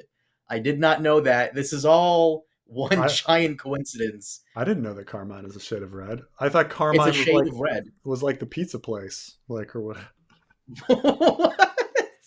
No, it's a character from Gears of War, and I always like the name. And plus, when I bought my Xbox, Oh, the guy's name was Carmine on the tag. a It's vivid also crimson color. yep, Well, you so you're coincidence. accidentally super clever. Yay! Um, so what are Larius's motivations, or is it just feet? Right now it seems to just be feet. However, I would say in the source material, Larius, I would say, is in on the conspiracy. If the Strongs are in it, like the strong, well, so in the source material, the Strongs are handpicked by Otto Hightower to come to King's Landing. Like, so you get the idea, and they were the hosting place of the Great Council of 101. So you get the idea that the Strongs are supposed to be Green supporters. Now, Blood and Cheese is really interesting if Laris is cheese, because that is a straight up murder of Hightower people, which makes you go, oh, maybe the Strongs are like super into Maester conspiracy. We need both of these sides to die. We want the Targaryens to die off. We want the dragons to die off. So my hope is that my belief based on the source material is that Laris is on Team Maester, and I hope that Laris is on Team Maester in the show. But and he's just getting his rocks off with some feet. It's also good cover for him. So say Laris isn't even in defeat. Shouldn't Alicent ask herself, why is this guy doing this? Why should I trust this guy? He makes, so by masturbating to her feet, he gives himself a good cover. Like, he may not actually even be in defeat. He's pretending to be in defeat to as like, diversion, so that like Alicent doesn't know what's going on. Like, it turns out neither one of them is enjoying themselves. It's like, crap, I've got to sit here and like masturbate in front of this woman, and she doesn't want to be here. I don't want to be here. But This is what you're saying is the theory is that this is all an elaborate ruse this guy just came up with on the fly to throw everybody off that this might be the guy. Yeah. Yeah, that like, out of your mind. I'm super into Maester conspiracy. I want them all to die, but she's gonna suspect me unless I like have a good reason. What's the good reason? Oh, I've got a foot fetish. Yep.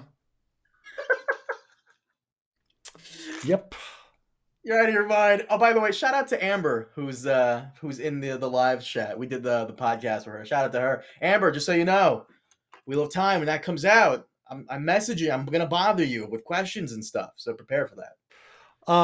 Based on the wigs, Jace is coleslaw while Luke and Joff are strong boys. Yeah, I mean, I hope they eventually do that, because right now there's not much consequence to Rhaenyra and Kristen's like relationship. Like, once you start thinking about it, like, Alicent forgave Rhaenyra, so now it's kind of all about, and then Kristen's like, the Kingmaker stuff was removed. So what are the consequences of Rhaenyra having sex with Kristen Cole at this point? I mean, maybe there'll be some in the future, but like, so far, they've been muted quite a bit.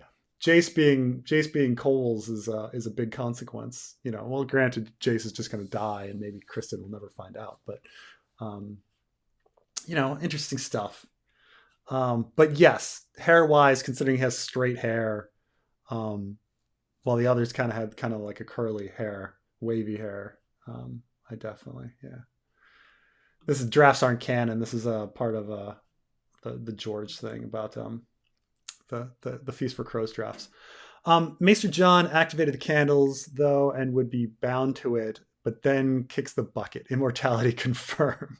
Well, it may be that his personality got sucked into the glass candle, but we know that we know that like Marwyn and the Sphinx, Sorella, and Sam all use the glass candle. Am I supposed to say that like they're all immortal now?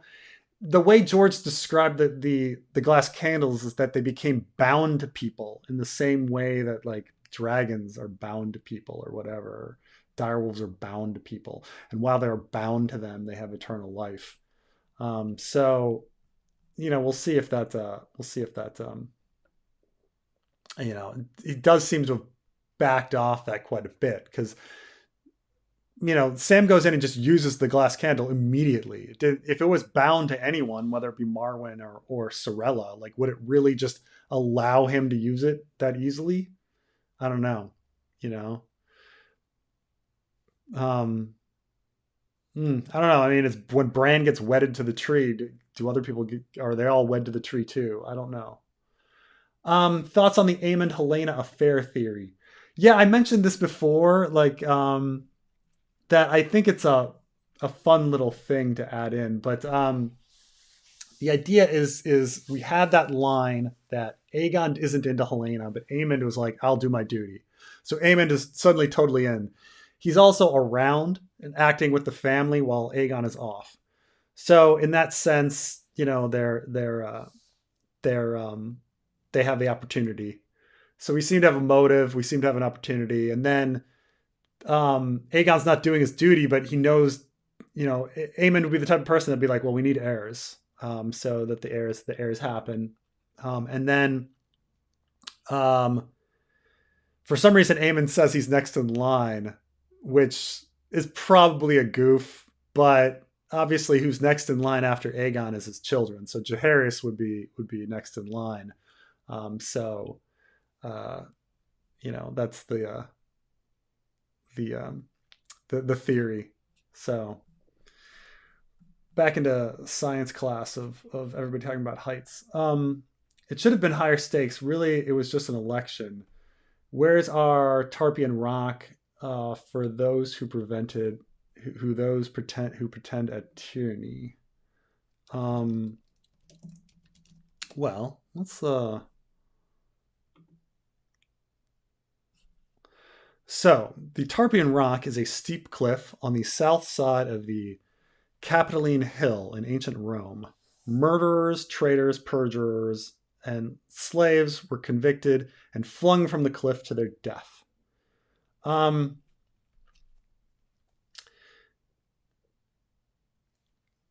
yeah, I mean, a lot more death happens in Fire and Blood with regards to like traitors and things like that.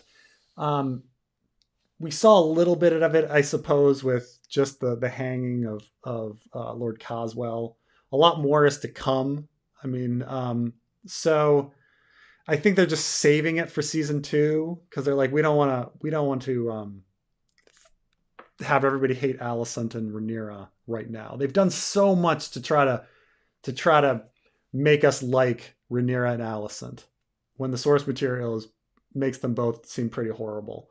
So if they're gonna make them horrible, they're gonna do it slowly. So we need to have time before everybody starts getting executed. I think because they really are trying to make us forgive these two characters and have us like them. Everybody around them we can hate them, but Alicent and Rhaenyra have to be relatable, even though they're both murderers. And I don't like either because they're both murderers. Um, could have embraced the multi-narrator Rashomon style.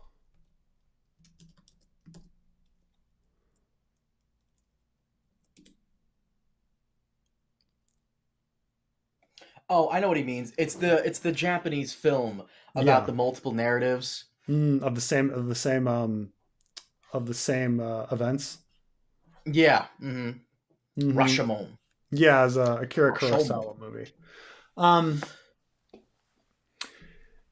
they could have. I mean, that's what I kind of thought it was going to be, but the two episodes actually do happen chronologically after each other because Rhaenys has to arrive. They could have had two simultaneous things going on at once, so we knew about those events. It's one of the things I kind of like about um, A Feast for Crows and A Dance with Dragons is that you get to the end of A Storm of Swords, and then let's go back and see things from the Ironborn perspective. Let's see things from this other, these other perspectives. I do like that. But Oh, real quick, if you like that, so you like that style of storytelling, I because do. there's a movie that came out recently, The Last Duel with Kylo Ren. Hmm. I think we discussed this briefly. Have you seen that yet? I have not. You got to get on that because Matt Damon and his boyfriend Ben Affleck, they're in it. Kylo Ren, Adam Hmm. Driver, he's in it. Very, very good film. It's a shame it didn't do well at the box office. I Yeah, liked yeah. it a lot. You should There's give it a shot.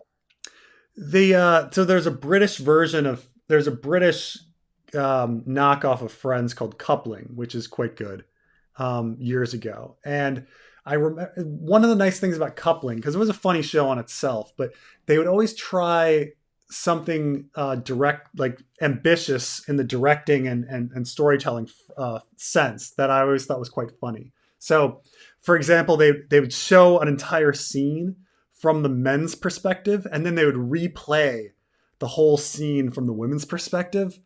And it was hilarious how it played out because, like, you first watch the episode, and like the character goes over and he's like, "Oh, look here, two beautiful women," and the woman's like, "Two beautiful women," and he like continues on with the conversation, and you don't think anything of it, and then you see it from the women's perspective, and it turns out there were three women there, and like one of them was fat, and so like you're like, oh, that's why the line like like why everybody is like two women, two beautiful women, like it was this, so I do think it was quite well done and funny, but it would have been interesting to see like the exact same events from the two different perspectives, um, green and black, but it might have been hard, to do. Um, By the way, the last super chat, Josh, the Tarpian Rock thing that I think he was talking about that in regards to the Trump. oh, oh, that well, well, we do a lot of investigate January 6th or in terms of elections, but no, I mean we go through due process here. We don't kill people, or we put It's we not do go, Russia. Come on. yeah, we do trials and things like this. That we're talking about the show. Uh, is it time to include Phil in these wrap ups? Well, Wow. that was some What good a timing. what a coincidence. Holy shit. Were you waiting for that, Phil? I was listening. I was waiting. Am I echoey at the moment? Am I coming through okay? No, you're fine. great. You're great. Cool.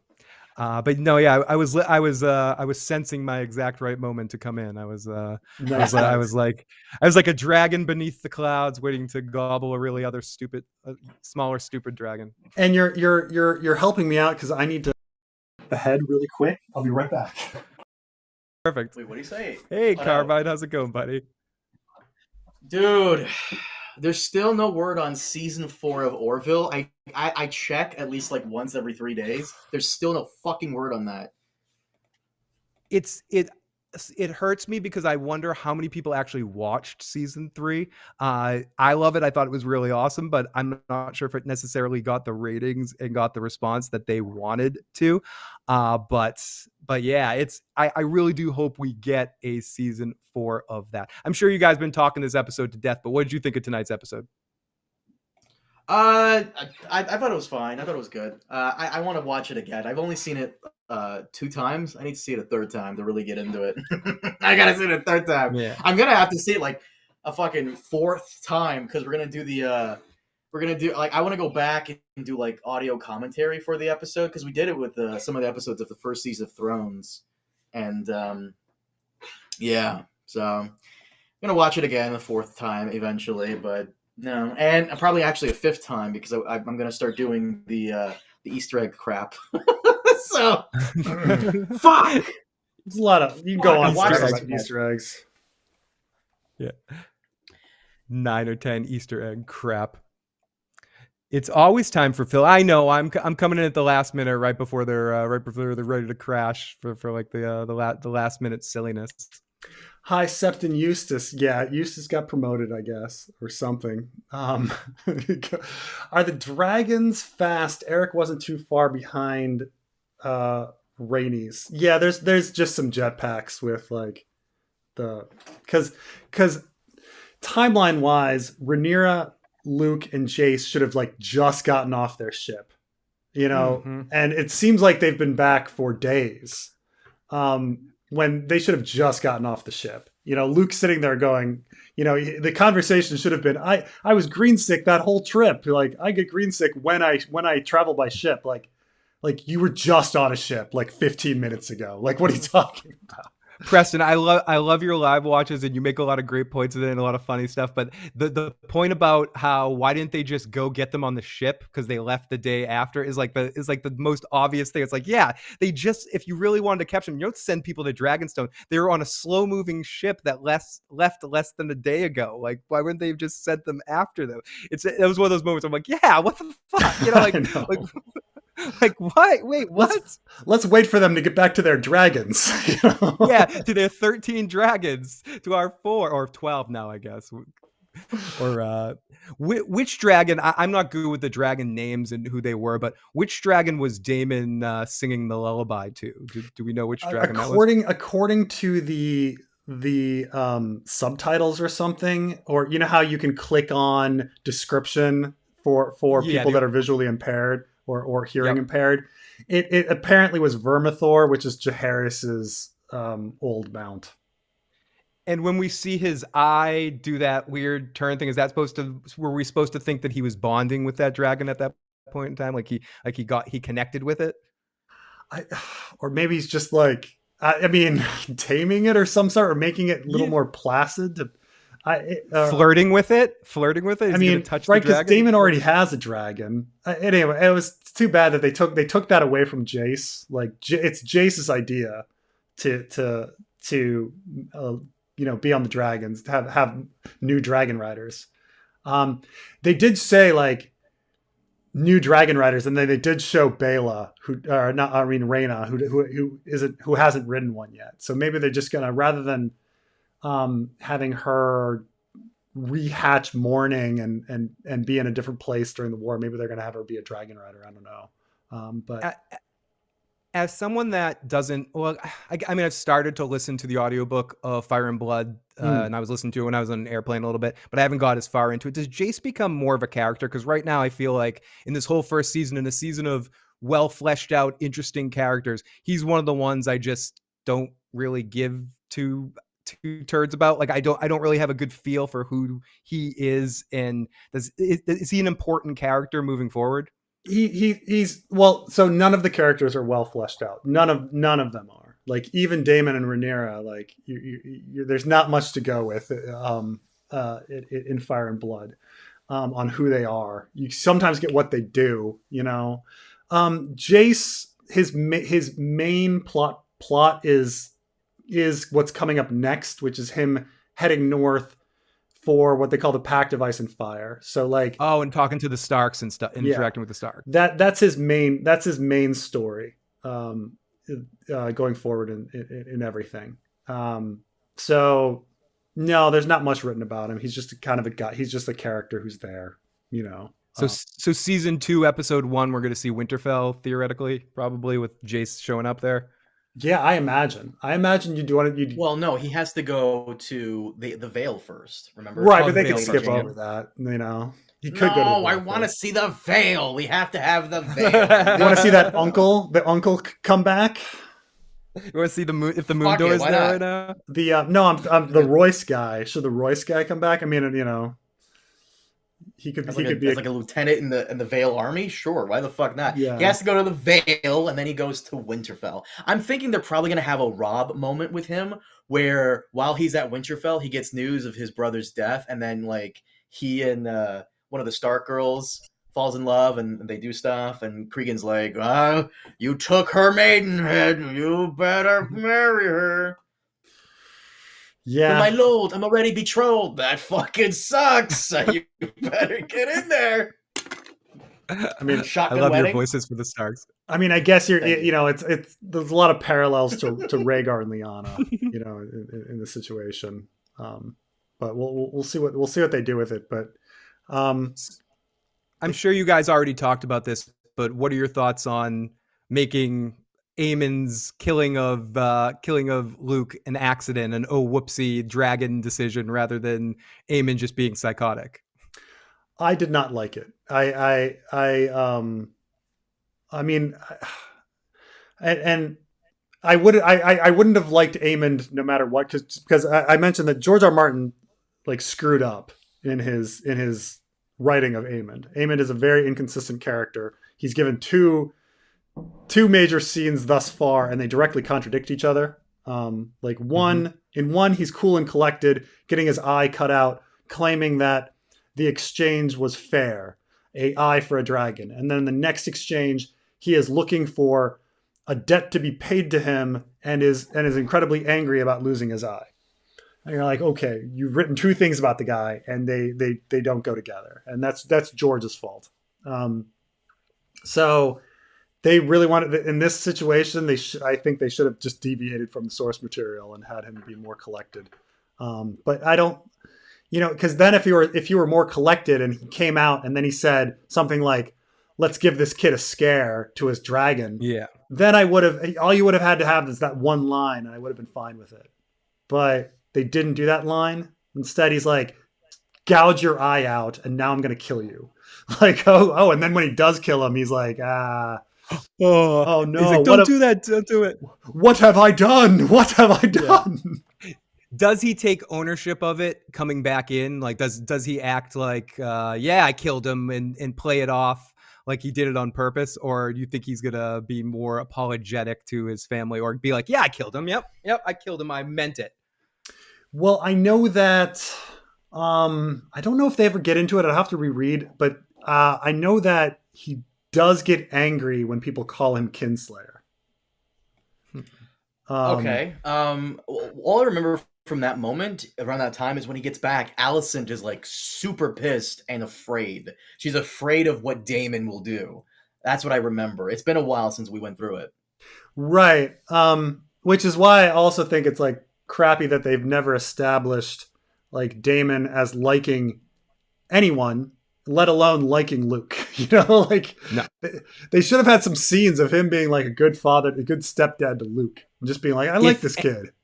if anything, in tonight's episode, they reaffirmed that Damon only cares about Damon's own agenda. Anyone that was sort of going him and he really loves Rhaenyra and blah blah blah. I think tonight, once she was against what he wanted to do, and he didn't understand what she was talking about, you saw the little like the weakness and the insecurity in him and the second brotherness, and he had to choke her and have a position of showing him power and just acted like a I can't even understand what his motivation in that moment was other than to just be a dickbag. Yeah, I don't know either. I think the idea is that Damon is so he always has a chip on his shoulder, and he feels like he's owed everything, and he's just like, oh, my brother didn't tell me about this prophecy. I was never his true considered heir. My brother didn't love me enough to tell me about this. Something like that. um Yeah. I mean, I guess And that's then it how I was should a interpret wham. it. And then it was like wham, like I'm gonna show you that you're as weak as Viserys in this moment, like that kind of thing. But I don't think it really made sense. I don't know. It was an interesting choice in the moment, and I don't think it made sense to everything we've seen with his character so far. Right. Because I don't think it I don't know. It just didn't seem to have a purpose. But Yeah, I also think that like it's a weird choice to make him not know about the prophecy, considering that he spent 10 years researching prophecy. and wasn't he originally his heir? Wouldn't have he Viserys had to have told him that if he was the heir at one point in time? I same thing as you. I kind of assumed he already knew. Right. I mean, I suppose the argument people could make is because he had the dream that he was going to have a son, he always expected to have a son in order to tell the prophecy too, and he was holding off on telling Damon. But But to your point that you bring up a bunch, he did tell Allison about that too at the fire. Like young Allison, he kind of mentioned the So prophecy as yeah, well it's to not her. it's not like he was keeping the secret that close to his heart. Fucking A, you're right. Fuck. he's telling Allison before he's even married to her, right? Like right by oh no, he was already married to her at that point. He's already, Like right, yeah, but yeah. And it's not like he hasn't gotten drunk with Damon. And like what yeah, and harm is there to tell look Damon? what my knife can do. Like they're drunk. Look what my knife can do. My knife has a cool trick. I'll throw it in the fire. You Some know, words they're will drunk at the brothel one night. Look what my knife can do. do, Oh, that's so man. cool. Um, but yeah, there's nothing more about Aemon except that he goes into war as a big dickhead and wants to kill. And um, Someone in the chat said, "Did he tell her the full?" He at least told her part of it. Would have to rewatch the scene, but I remember him telling her part of it. yeah, he says that he at least he doesn't necessarily tell her about um, uh, the cold and all of that, but he tells her specifically, I had a dream that my son would be sitting on the Iron Throne with like Aegon's crown. So that's pretty much like he's telling her that this is going to be my heir. Um, so the fact that later she's like, oh, he means for him to be the heir. It's like, yeah, you already told that, years ago. Haven't watched episode 10 yet, but it crossed my mind that the Greens could be responsible for poisoning Aegon, setting the throne up for Aemond. I definitely think the Maesters are gonna be in on that, but we will see what they do in the show here. But I think the Maesters at this point are just trying to kill off everybody. They just want everybody gone. Um, And the dragons. and the dragons, right? Um, Both Rhaenys and Otto recounted the coronation without mentioning a big dragon killing dozens and threatening the royal family. that's that's kind of true, though. I suppose it's in both of their best interests not to mention it. Like you say, well, having a big dragon disrupt the coronation takes away from the legitimacy of the coronation, and then if you're Rhaenys and you've murdered a bunch of people, are you really going to tell people? Yeah, you might leave that element out. And people in the live chat, I was wrong. Viserys didn't tell about Aegon's dream. He told her about his own dream. Okay, so it's not the same thing. I'm wrong. I was reaching. Yeah, it's true. But nonetheless, he told her like he has like reasons for prophetic, dreamy reasons for wanting Aegon to be his heir. Absolutely. It's not specifically about White Walkers, but it's there. It's about his son sitting there on the throne. And still, the point is still valid that if Daemon was his brother growing up and he knew about this from the time that, and he was his initial heir, even if he had that dream, you would think that he would have mentioned that to, or at least I assumed he would have mentioned that to Daemon. Yeah. Thank you, Cricky Sicky. Great name. I know. Big difference between pushing the button and pulling the trigger. Where the dragons dance, the people die. This is this more about like Rhaenyra's like restraint on like trying to figure out how to win this war without killing people. It's a bit weird because like it impresses Rhaenys that Rhaenyra has this restraint, and we're getting into like the parallels of Rhaenyra and Daenerys and their wars. And holding back on doing what they want to do in that situation. Do you think they made that decision from a television show standpoint to have her relent just to give Rhaenys an excuse to tell Corlys to support her? I think that's definitely it. Even though she's got the grandkids. They have every reason to support Rhaenyra ahead of time. There's a long list of reasons to support Rhaenyra. Rhaenyra showing the mental and emotional superiority over the course of one day is a bit much to overcome. Like, you killed my son. So I don't think it was great. It's also a bit weird coming from a woman who just murdered 100 people and didn't think about it. Like, Yeah. like, oh, you're super into restraint and like what's good for the realm. Interesting, because I just killed 100 small folk for shits and giggles. Like I could And have then walked. And then did that piece of paper, the message from Alicent, really influence Rhaenyra's decision? Was she ready to burn Otto in that moment? But then her memory of her friendship with Alicent held them true. Like that was a bit much, if that's what that was supposed to mean. Like that's what caused her to pause there in that moment. I would have liked it if it was a little bit more her decision because of what she said. I'm a queen. I want to try to stop violence from happening. But instead it was like, Alicent's message helped trigger that wonderful, I don't know, that was a little I mean, something. Rhaenyra's got a little locket that says beef fry, and Alicent has Yeah. a little locket that says street ends. Yeah, and they're And putting it together. Yeah, they have to find that day when they put it back together. Exactly. that was the big thing.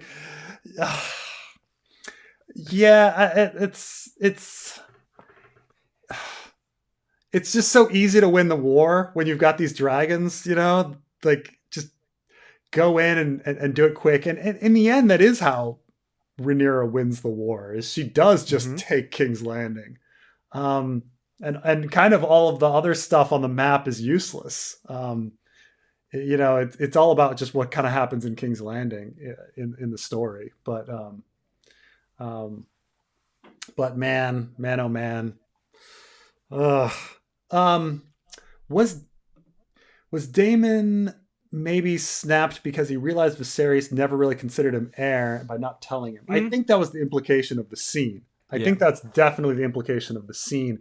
But as I keep saying, like, each of these episodes are great by themselves and make no sense when you compare them to previous episodes. Like it's not a cohesive series, even if they are incredible episodes by themselves. It's Aeon Flux.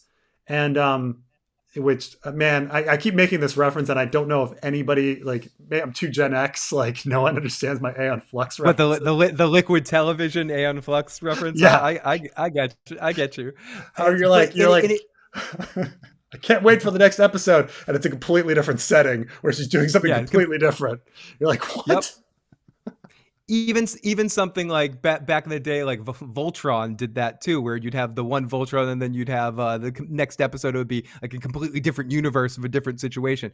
Right. I agree. It's every episode, because of all the time jumps, is almost a reset, and you have to go through that reset. And especially with the huge time jump, and especially with the character of Alicent, I feel like it's two completely different characters that you knew in two completely different times. I mean, Olivia Cook's better in the role, and I enjoy her performance better. But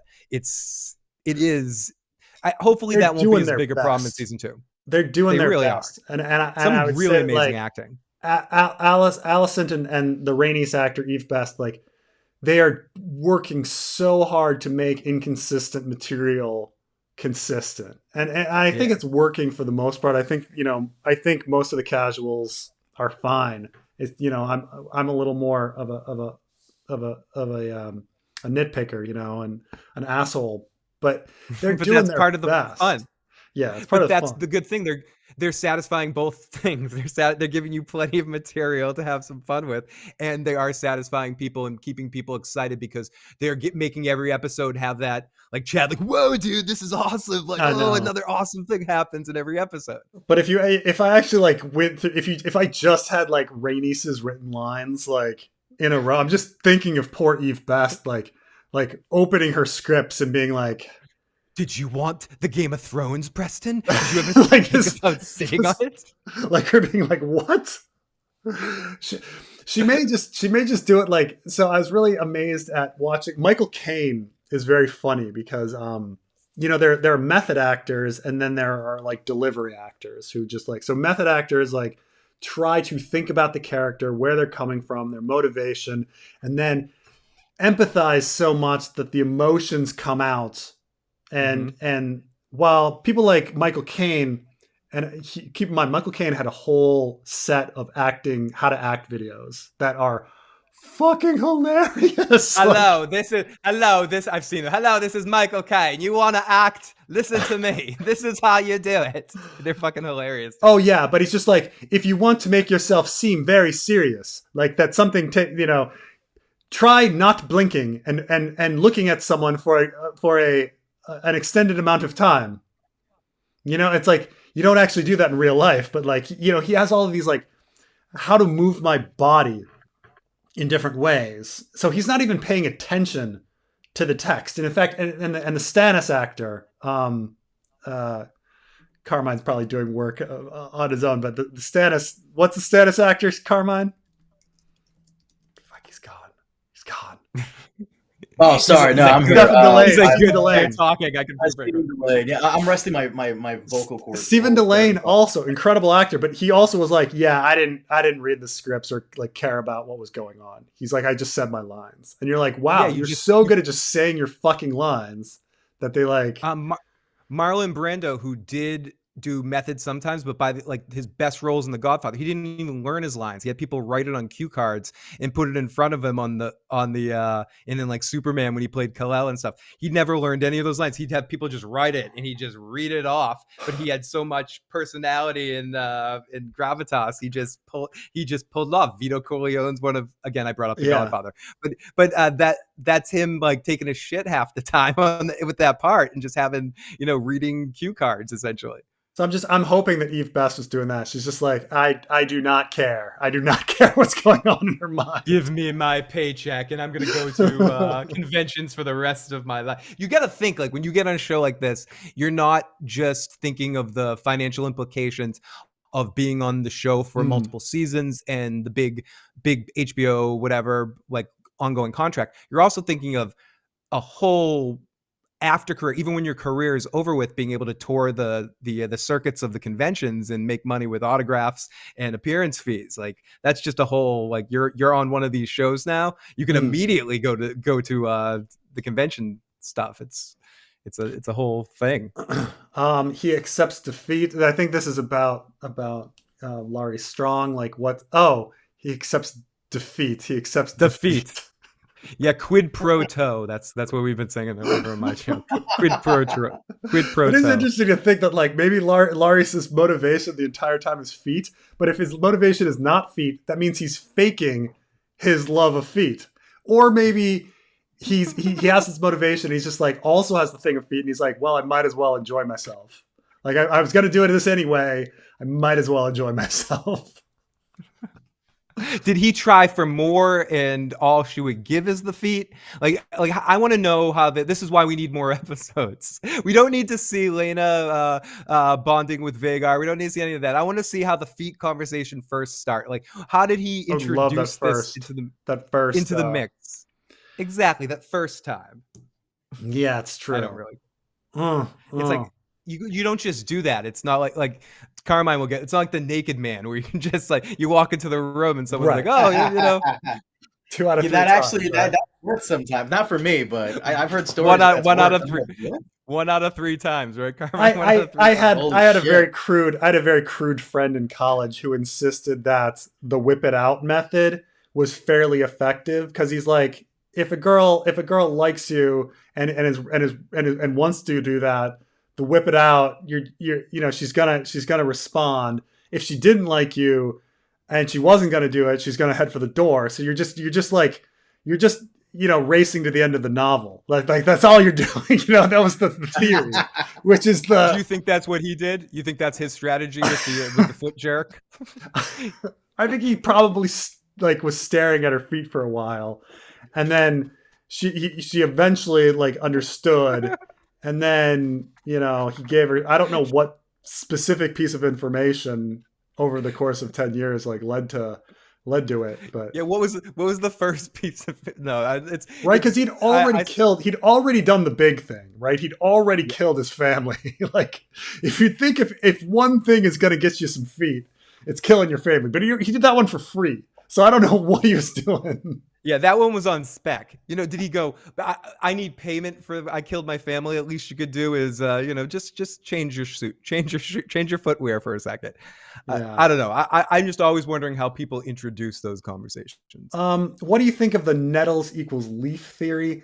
I do not like the nettles equals leaf theory, and the reason I don't is what I Um, appreciate about nettles is that even though she's called a dragon seed, I like the idea that she has no special abilities one Mm. whatsoever, and that she uses her own ingenuity and courage to ride a dragon.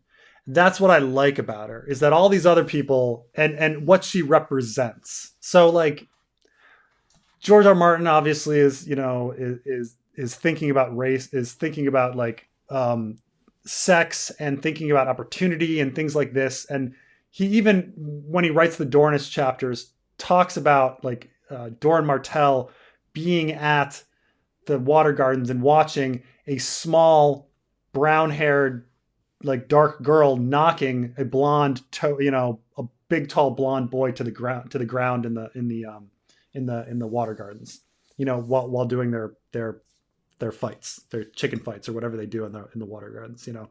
Um, and so, this idea that like Nettles is this poor bastard girl who's, Mm. dark skin, who has no opportunities, but she uses her own ingenuity and courage to freaking ride a dragon. That's like it's such an awesome like idea of this that it's taken away by giving her Targaryen blood. It's taken away by making her a child of the forest. It's just let her be an awesome character who does Yeah. something, because she's awesome. It's But unique too. It's mhm, it's it's a unique element that you don't usually see in this kind of world with the connection with the dragons. right. It's like a gray Jedi in like Knights of the Old Republic bumping into somebody out in the midst that's not fitting into to anything, that just happens to be somebody that is able to, through their own means, gain those powers. Plus, I think if we're seeding uh, um, Victorian stealing a dragon, that it like leads up to that. He's got a hold filled with pork. Dragons are flying around. If they start eating that pork, and he gets on that dragon when it's docile after eating a good meal, it's just like sheep stealer with the sheep and everything. So Do you think do you think on the show they're going to alter Damon and her's relationship and make it more like, I don't know. Like I've heard rumors that he has relations to her in some ways, or he's going to have a different dynamic, or do you think they'll keep things similar to him just having an actual friend or a connection of some sort? I think they're going to add as much sex as they can. So Yeah, me too. I think he's going to be legitimately like having an affair with her rather than it being a rumor. I think there's going to be some boobies.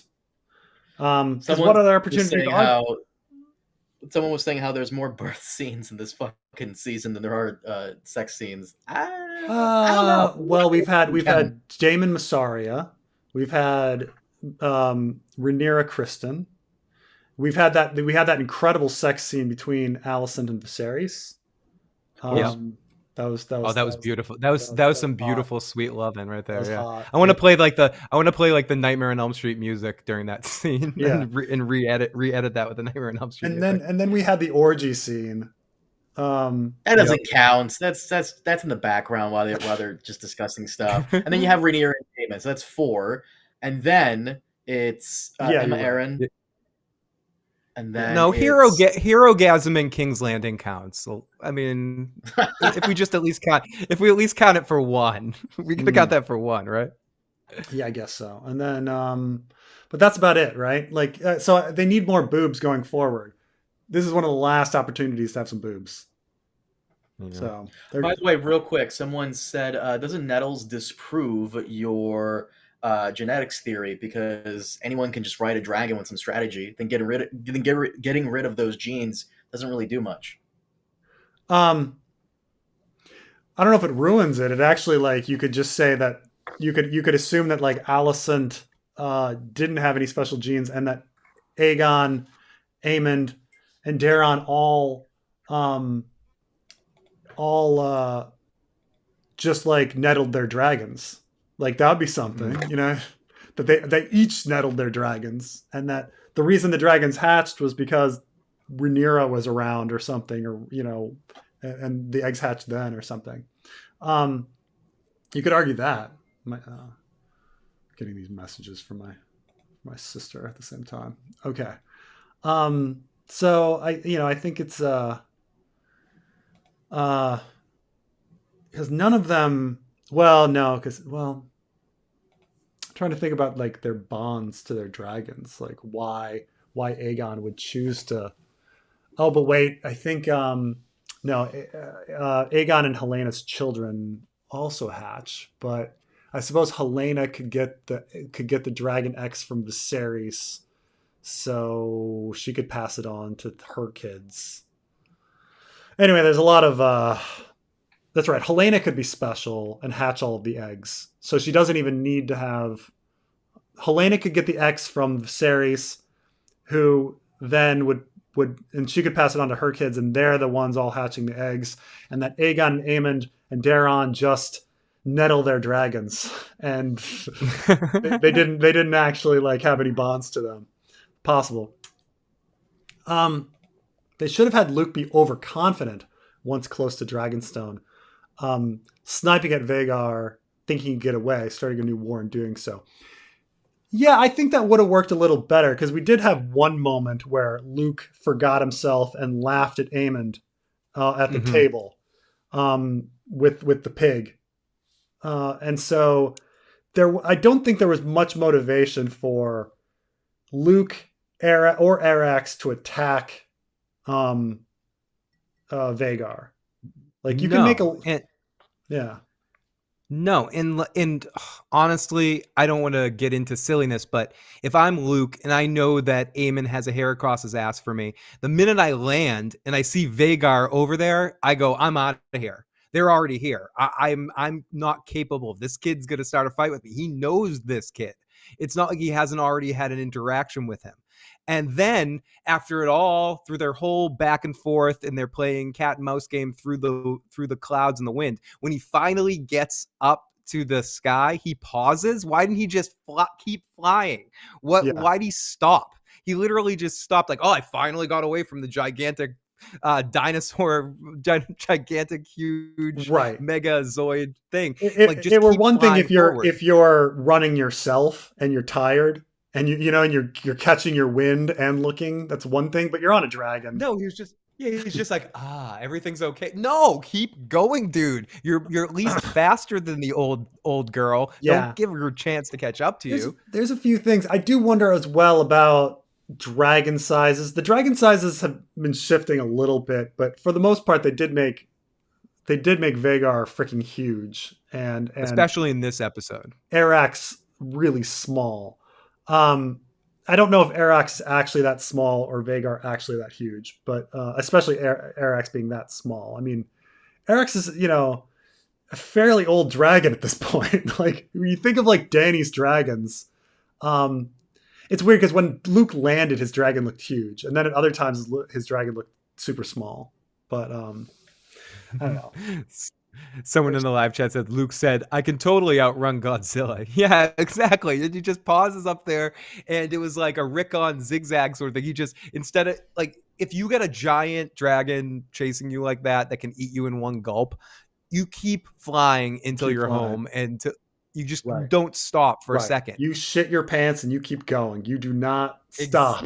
Like exactly. Do Someone not said stop. genetics might be important for hatching dragons, though. That's a good point.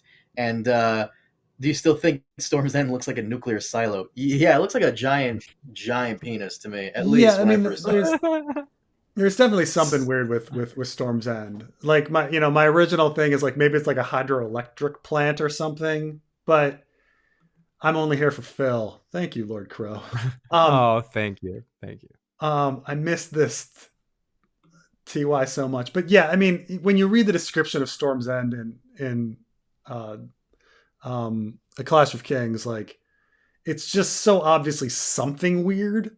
Like it's completely smooth. It's got this huge drum tower and it's got this like completely smooth wall that's like cement around the whole thing, um, built into the side of this cliff that's like lasted for thousands of years. Like if it were bricks, they would have come out. They don't know how to repair the stuff. So how is it still smooth? It's lasted. So as someone said here, I didn't like Storm's End. It was neither smooth nor windowless. It is supposed to like look like something, a nuclear power plant, a hydroelectric plant, a nuclear silo, something. There's something futuristic and weird about whatever Storm's End is. It's supposed to be just as curious as the wall. Let's see. Best friends forever. Did he stop? Someone said, did he stop flying? The music stops and then Vagar bursts out of the clouds. I rewatch. I actually have the HBO Max thing right in front of me right now. Basically, he comes out of the skyway. Oh, I lost Phil. Oh, sorry. Did I pop out for a second? Just say it's just no. Yeah, and you're back now. So yeah. Oh, that's weird. But yeah, no. He comes up through the clouds. He pauses for a second and looks both ways and like stops flying completely once he's in the clear air, and then Vagar comes up and gobbles him. He does kind of stop. He hovers for a second. He doesn't keep flying straight. Yeah, though I did like the canyon thing. That was smart of him. He should have done that. That was smart. Thing. He should have stayed down there for just stayed in that while. canyon. Yeah. I'm going to pretend that no one died in the dragon pit. Seems to work for the characters in the show. Yeah, no, they don't count. They're just the small. It's part. just so impossible that those huge boulders would be flying in every direction, and we see the tail like knocking people and people flying. Hard to believe that no one would die, but yeah, I guess we just have to accept that everybody was okay. No, just a flesh wound. It was just like like Cobra after a GI Joe attack. You know how they all parachute out. They all got away. It's fine. I'm saying she chickened out. Which chicken do you think we're thinking about here? She Rhaenyra by not attacking. Oh, or Rhaenys by not but killing Alicent. No. Let's think back to that because the chats are me catching up to chats is like way behind. It's so funny because it's like the chat. I meant Aeon Flux in the chat, and you're like, yeah, well, we're talking about Aeon Flux again. Okay, yeah, Liquid television. The way the chat works, because there's so many messages, like I get to chats and it's like we go back to topics and we circle back constantly. Everything it's kind of like it's all kind of this like daisy chain loop, going forward and going back. Rhaenyra escaped Exegol and you doubt her. What is Exegol? Oh, Exegol is the planet in the last Star Wars where the Emperor was secretly preparing his Sith fleet. Oh, that's where Rey destroyed him finally. It's true that she got on her ship like just in the nick of time. She just got she felt there was a disturbance in the Force. And she was like, I need to leave now. And it's like, you don't want to leave on the ship in the morning? No. Like, wake up the harbor master. I'm leaving now in the middle of the night. Okay, fine. Okay, so she's like 4 hours out to sea. And then Viserys dies. It's like she was on, she knew. And they're like, fuck, 4 hours out to sea on that tiny little dinghy. Let's not send our fleet on a cloudy night. Oh, you can watch all of Aeon Flux on Paramount Plus, the full series and the short skits. Yeah, it was when Aeon. I never saw the movie all the way through, but I think the movie somewhat explains what was going on in the skits. Because like Aeon Flux, essentially, the first season was this long story about her sneaking in someplace to maybe assassinate somebody. But then by the time she finds them, they're already assassinated. And this other guy, Trevor Goodchild, like comes up with a vaccine and like becomes like ruler. And then she yeah. Oh no, I was gonna say if people don't know what liquid television was, it was basically late night when MTV played music videos before it had shows and everything. At night, they would have an animation block. I believe Beavis and Butthead originally came from Right, the liquid idiot television. I box and could, stuff like that. Like sometimes yeah. they had music videos in the middle of them, but yeah. Do you remember Remote Control, the game show that they had? That Yeah, yeah, it of was course. like a, With Colin yeah, Quinn's beginning, Colin like Quinn. yeah. Yep, yep.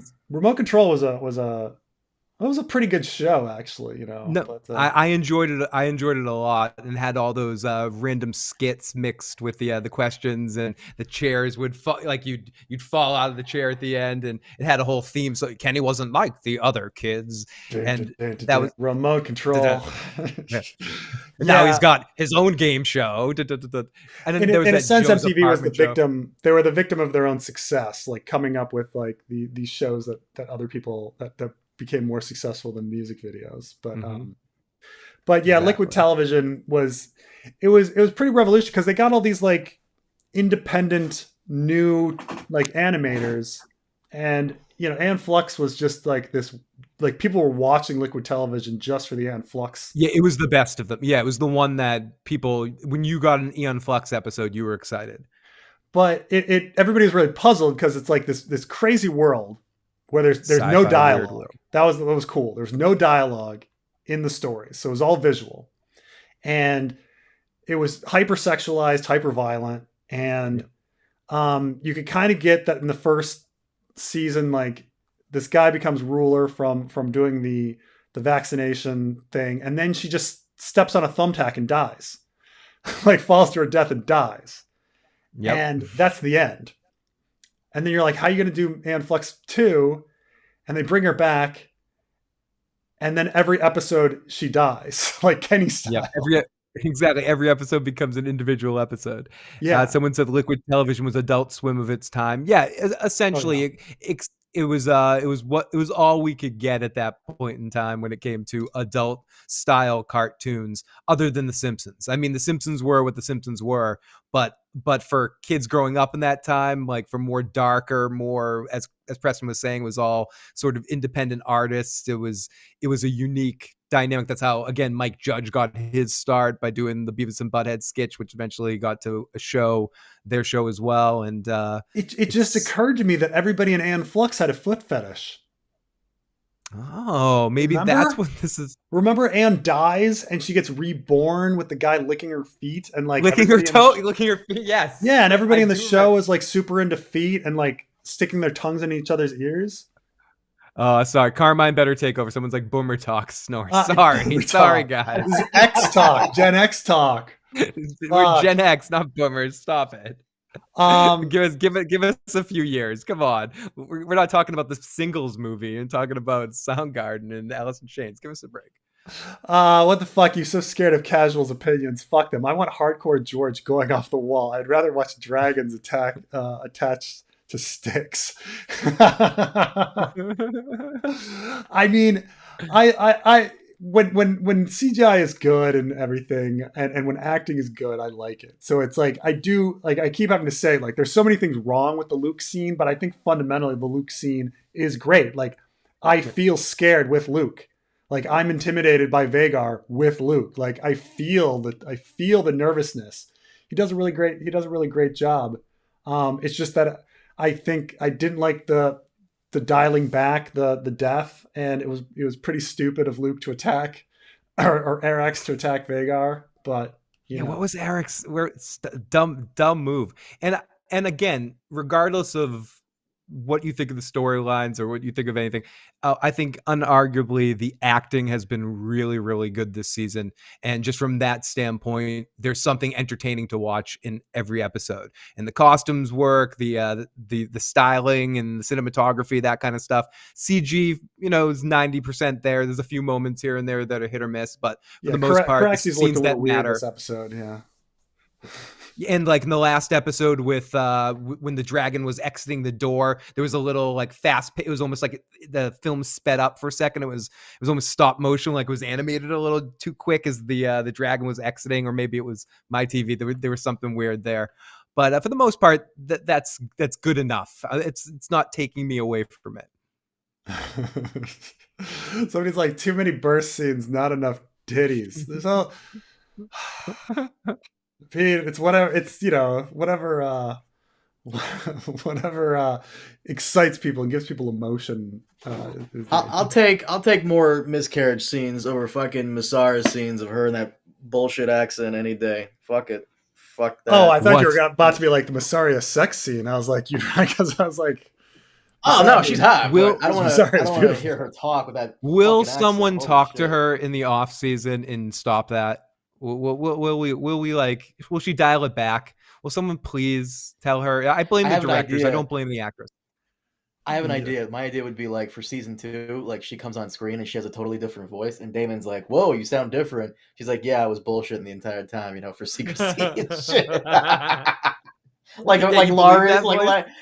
yeah, like how Laurie's is like secretly doesn't secretly have a club foot. Sorry, doesn't secretly sound like a dumbass.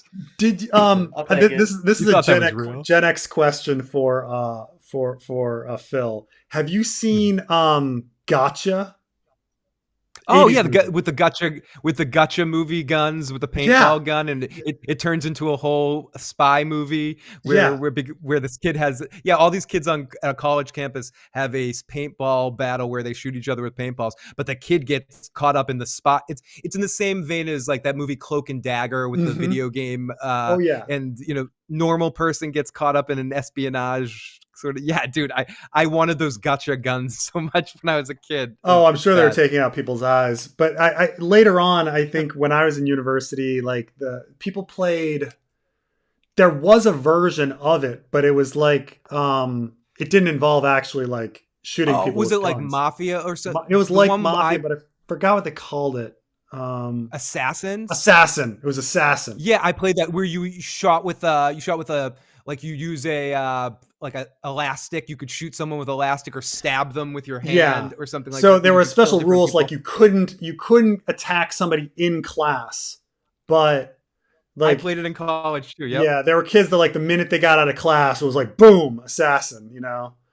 Um, but anyway, in Gotcha, I don't know if you remember, and this has been a long time, but Yeah, it's been a his long time. I believe so. the woman that he's with the entire movie, and she puts on this Russian accent, and The he's like, Russian accent. Yeah. and then at the very end, they're in this argument, and she loses her accent for a second. And he's like, "Wait, what happened to your accent?" And he's like, and she like gives it up, and she's been American the whole time. And he's like, "What?" Like the whole movie. I don't remember. And that. she's That's just, fucking oh awesome. yeah, it's like the best part. She's like, yeah, I'm not KGB, I'm CIA or something, And he's like, what? Like, Womp womp like my bad Russian accent. This whole movie was just a bad Russian accent. I just couldn't keep it up. Sorry. Yeah, exactly. That's great. But yeah, I totally remember that movie. It's one of those movies I would have forgotten about if you didn't mention it, but Oh yeah, it's absolutely. completely because no, I think it bombed. No one saw it. Like just one of those No. things. I mean, it did spin off those toys, which they had to make them all orange and stuff. They had to make them not look like regular guns because, again, like you said earlier, kids were shooting each other's eyeballs out. A sweet super chat. Well, I'm sure you'll get to it, but someone just donated $2 and asked, "What's the best Rodney Dangerfield movie?" I mean, think Back all to in all, like School, isn't it? Back to School. But I mean, Caddyshack would be the other one, but I almost consider Caddyshack more of a Chevy Chase or like an ensemble movie for a just Rodney movie.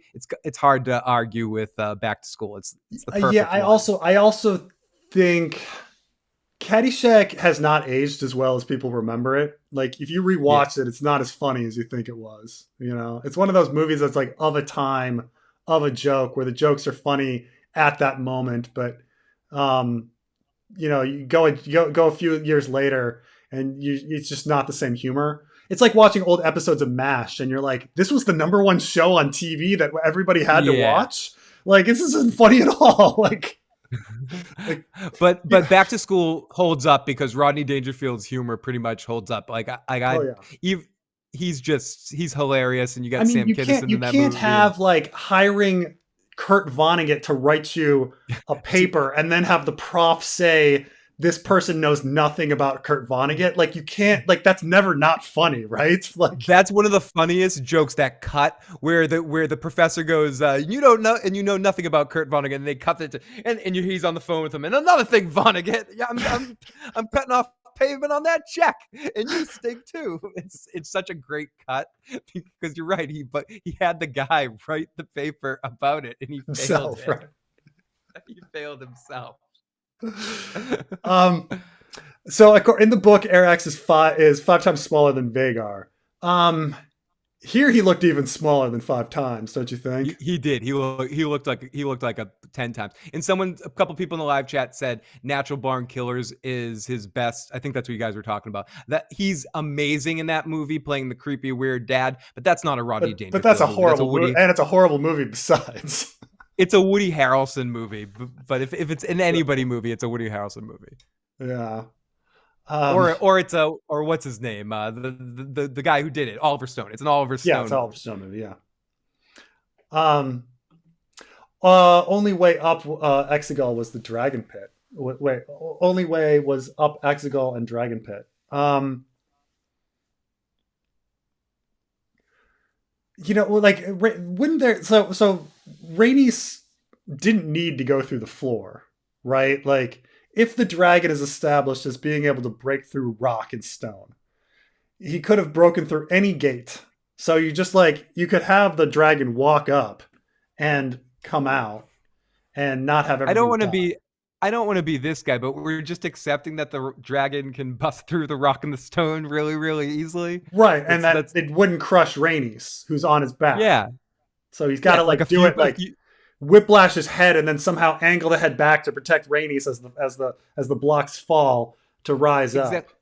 As far as I know, riding a dragon does not give you a force field that surrounds you at that point. Well, we know it's established that it doesn't because that arrow got through the force field of Daemon, where he got shot. So clearly some falling debris could possibly hurt Rhaenys when going through. But okay, we're accepting that she busted through there.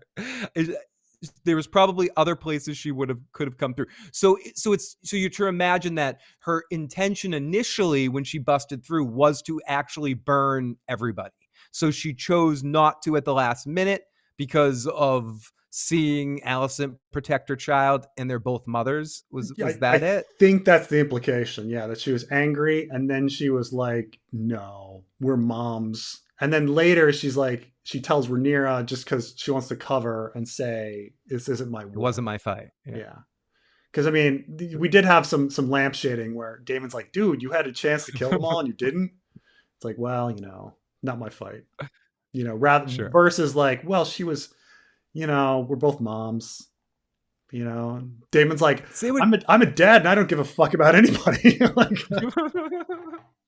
Say what you want about this show, but this show definitely does. When it screws something up like that, it'll have in the next episode another character go, "Why didn't you do the obvious thing?" It always has someone at least ask that question, and it thinks that makes it okay because it has a character going, "Oh, if I mention it, it means it's okay." Though no one bothered lampshading like Kristen Cole. We should have executed that guy when we had the chance. Somebody's gonna. But. I hate the rickety ass king's carriage that they keep using everywhere. Put some suspensions on that thing. When were suspensions built? But they built that. They're getting good use out of that carriage. They're like, we built this carriage, and I bet they built both an outside carriage and an inside carriage. For the scene because they're getting they're getting a lot of use out of it. Yeah. But they were like, we built this thing, we're going to use it. I mean, I have when they're going to build a big spring. When were springs invented? That's a good question. But no, it says that people have been using springs first coiled spring was invented in 1763. Steel springs. I think that's the thing. But I don't know if they had those sorts of stuff. But I'm surprised they're able to get those carriages to where they're supposed to go, considering that they've placed a lot of these castles on these massive cliffs. Um, when is Aereo 2 coming? I mean, I've been working on it, but it's not for a little bit because I haven't even given it to editors yet, and then it's some time then. But it's being worked on, but it's gonna take some time. Not very far on it, so we have some. Now you deal with the George treatment. You're like, well, where's the chapters Oh coming, yeah, George? it happens constantly. I mean, with with thank you, Edel. Let's see. Was somebody talking about the movie Ladybugs? Oh yeah. Oh, so Ladybugs is an amazing Rodney Dangerfield movie. Him and Jack A have great chemistry. And rest in peace, Jonathan Brandis, who's still pissed he lost out on Titanic, and that's why he killed himself. No, I'm horrible. Rest in peace, Jonathan Brandis. Yeah. We played Zombies versus Humans with Nerfs and Socks. Oh, on campus. Mm. Yeah. I mean, I was never part of it. I just kind of saw it with various people. But some people were really crazy. My university kind of had a really insane scavenger hunt that happened every year where people went off and crazy. And they would put things on the list as jokes, and then people would go and try to do them. One of them was to like bring in David Foster Wallace, because David Foster Wallace is from the Chicago area, and like multiple people went to David Foster Wallace's house and stuff and harassed him and tried to get him to like come. And you're like, oh god, like the things they get to do. And then some of them were just horrible. Like it's like a copy of Plato's Republic, but every eye has a heart drawn over it. And it's like, even when you go through it, they open to a random page and they're like, nope, you missed one. Don't get credit. You're like, oh, that was only for like 5. Like somebody spent hours trying to put a heart over every single eye in Plato's Republic. And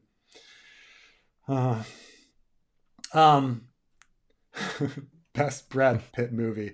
Isn't it Fight Club? Does Fight Club hold up? Fight Club or Seven, maybe. I always had a Seven's problem a pretty with good. Yeah, but the ending of 7 doesn't make any sense, obviously. No, it doesn't make sense. But they build the anticipation up for it so well. What's that other movie he's in with Bruce Willis? 12 Monkeys. 12 Monkeys good is good. He's great at 12 Monkeys. I like 12 Monkeys a lot.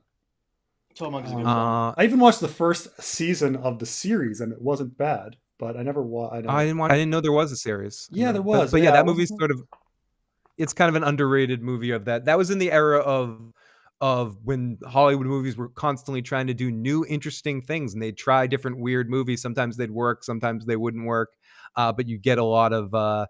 It was just like everything is repetitive. It's like the post Pulp Fiction Hollywood when it was about the auteur filmmaker, so it allowed some people some creative visions to make some projects. What's great about 12 Monkeys is Brad Pitt is acting like a different character, and Bruce Willis is acting like a different character. Like they're not doing their thing. So yeah. Someone says Brad Pitt, Inglourious Bastards. Brad Pitt's generally good in most movies he's in. He's a good actor. If it's not an Ocean's 11 movie, he's good. Even once you realize like he's got that mouth fetish where he always has to be eating something. Always has to eat something. It's called being from theater school. It's an actifier. If you can't think of what to do with your hands, get something in your hands to do, or a piece of food or an action. Brad Pitt always does that. It's constant. So there's something called a wood leaf spring that. So I was looking at metal springs, but it turns out like wood springs seem to predate metal springs by quite a bit. Wood springs. Interesting. Yeah, essentially you use a bow. You create a bow, and you put the bow to just like be a shock absorber. So these seem to be something that was done on carriages and everything. So yeah, I guess they didn't figure that out. They were using all of their technology on building Storm's End or something. They didn't figure out wood leaf springs. Too much on penis Storm's End. I forget about Interview with the Vampire, which is now a series starring Grey Wind playing the Grey Worm playing the Brad Pitt character. Oh, really? Yeah, the Interview Vampire series just started on AMC. I think they're 3 or 4 episodes in, and Grey Worm plays the Brad Pitt part. That is a series that I never understood why they didn't, because they, it had a very loyal book fan base to it, right? And Yep. there's, The Anne Rice fans. Yep, yeah, it did have a huge audience.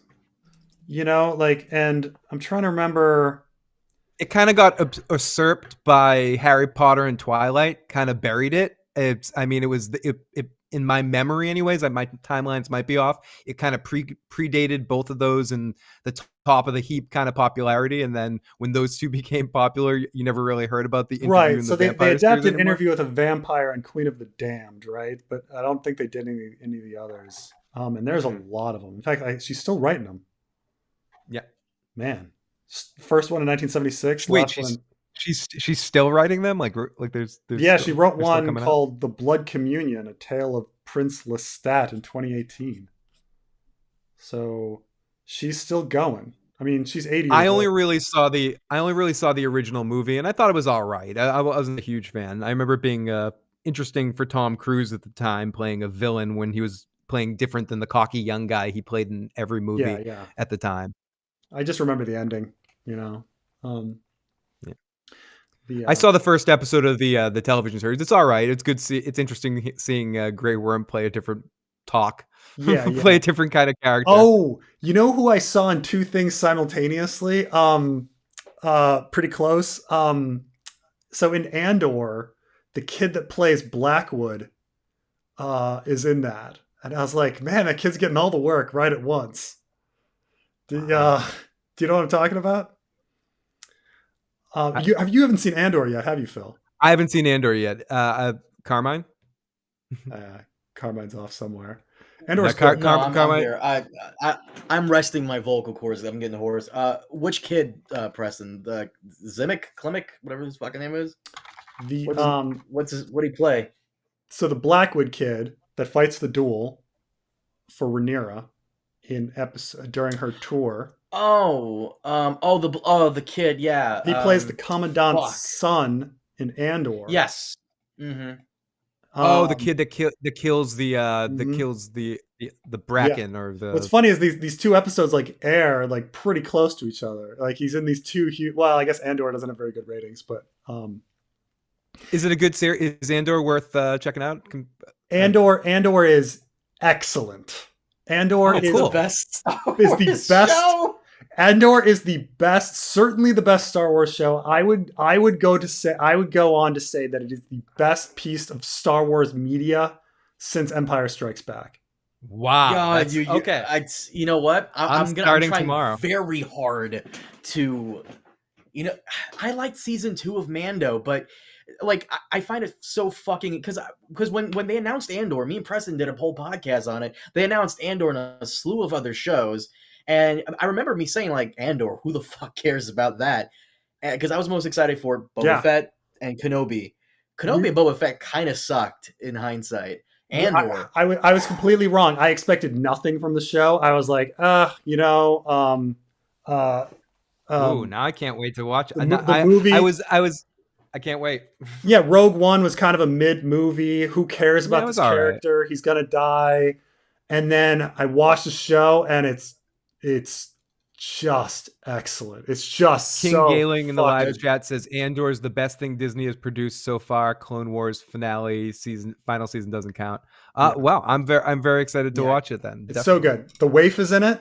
Oh, Yeah, oh, that's nice. right, the wave. The wave. yeah. She's taller than I thought she would be because as the wave, she looked super short. But She's no, great though. she's She's in it. great. She's absolutely great. She's great. Adam in the live chat says Carmine Boba Fett sucked during, not just in hindsight. No, Adam, you're Great comment, correct. Adam. Great um, comment. Aegon and Company has an important dream about Area's one-shot White Walker. Yeah, I mean, I guess they're going. See, I was saying that like somehow they're like you activate the spell by cutting the blood, and Catelyn activates the spell, but Rhaenyra got cut too, so I don't know how Rhaenyra getting cut is relevant to anything. But about like the dream and the dagger and all of that. Um, what fight are you fighting now so the next generation won't? Oof. Um, Ooh. that's a very deep question. Um, Where do you see that? this is from Why'd you In our Adele. click it? souls. In our souls, Carmine. Oh man.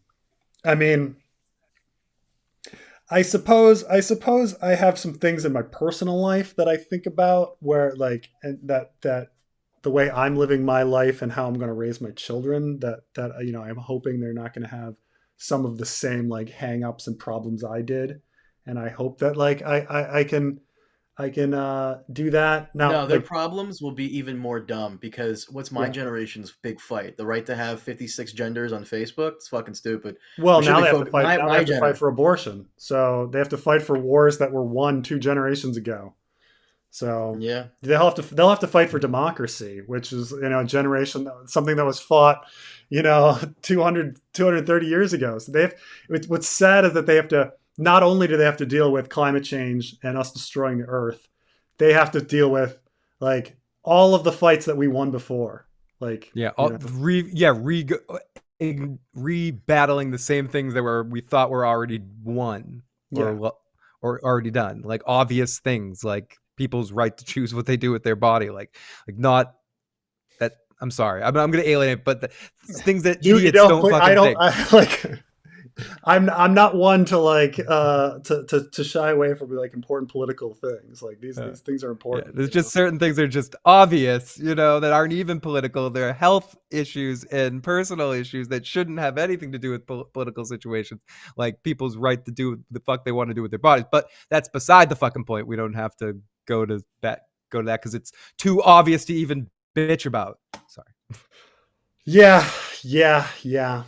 It's Anyways, sorry to yeah, I bring mean a that lot of in. people say oh kids have it easy now and it's like just think about how sad it is like for kids now where they're going to deal with like super competitive economy, like environment that's falling apart, like um uh Oh, To oh, be the fair, let me be very fair and put some hope in both your old eyes. Thank Everyone you, in young my man. generation, for the most part, is very, very liberal on even people who vote Republican. Which why would you? Like my buddy Dave, he's a firefighter in Chicago. He votes Republican. But when I ask him issues on abortion, he goes, "Yeah, my girlfriend had an abortion. Yeah, go ahead, 100%.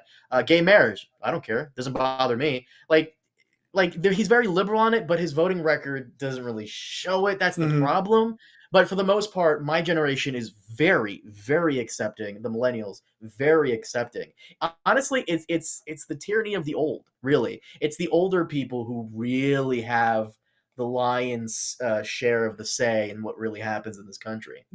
That they don't use the dynamic of critical thinking and figure out every issue individually. They do this group sense perspectives, and really every issue should be individually judged, regardless of what you think. It's just this group thought of, oh, if I'm on this side of the coin, I have to believe X or I have to believe Y. That really bothers me because it's You know what it disingenuous really is, from a though. belief system. I was reading about this. This is like before both of yours generation. I think you guys just escaped it. Maybe I don't know.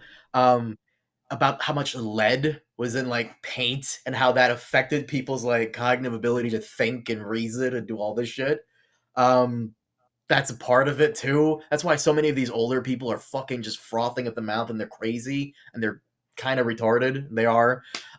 It's yeah, that and of course, greedy businessmen that play a bunch of things Yeah. play into it. I mean, obviously, demographically, the issue is like age and boomers and things like that. But like, of course, like here on YouTube and among our peers, we like run into really weird right wingers, like that are right wing for odd, crazy reasons that just don't make sense. Like it's like they're just part of a team. Like I support the Yankees or I support the Red Sox. There's no reason, but Yep. they're just like, well, I'm a Republican. I'm going to support Republicans and I'm going to own the libs. Like my brother is very conservative, but like I don't understand. Like if I actually had tried to have a logical conversation with him, like he wouldn't be able to explain it. Like You know, it's like I know that he doesn't care about soldiers, but he'll be like, oh, you know, our boys in Iraq, and I'm like, you don't care about the military. You never did. Like, what? What are you fucking talking about? You know? All of a sudden he's like posting anti-abortion stuff, and I'm like, you're an atheist. What?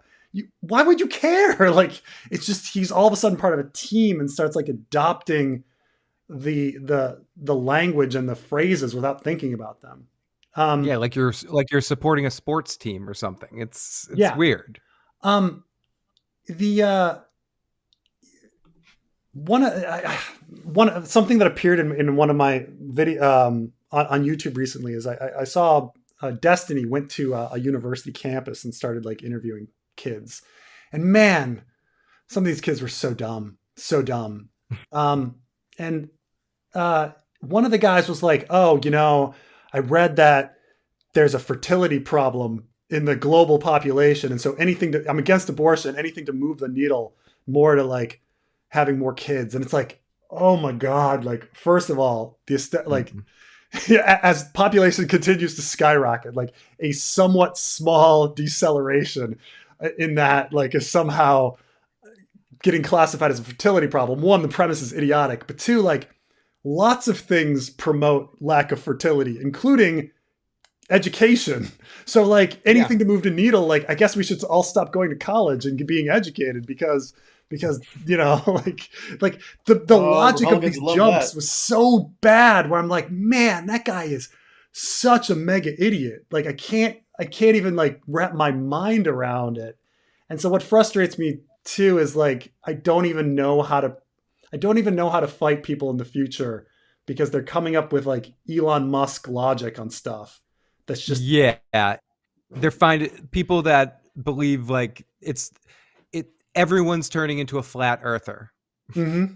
Yeah. You know, everyone has these like crazy rationalizations of, oh, but you don't really know that. You don't really believe that. The dinosaurs were made up and the space landing was filmed on a sound stage. You don't get it. You just don't get it. I have proof.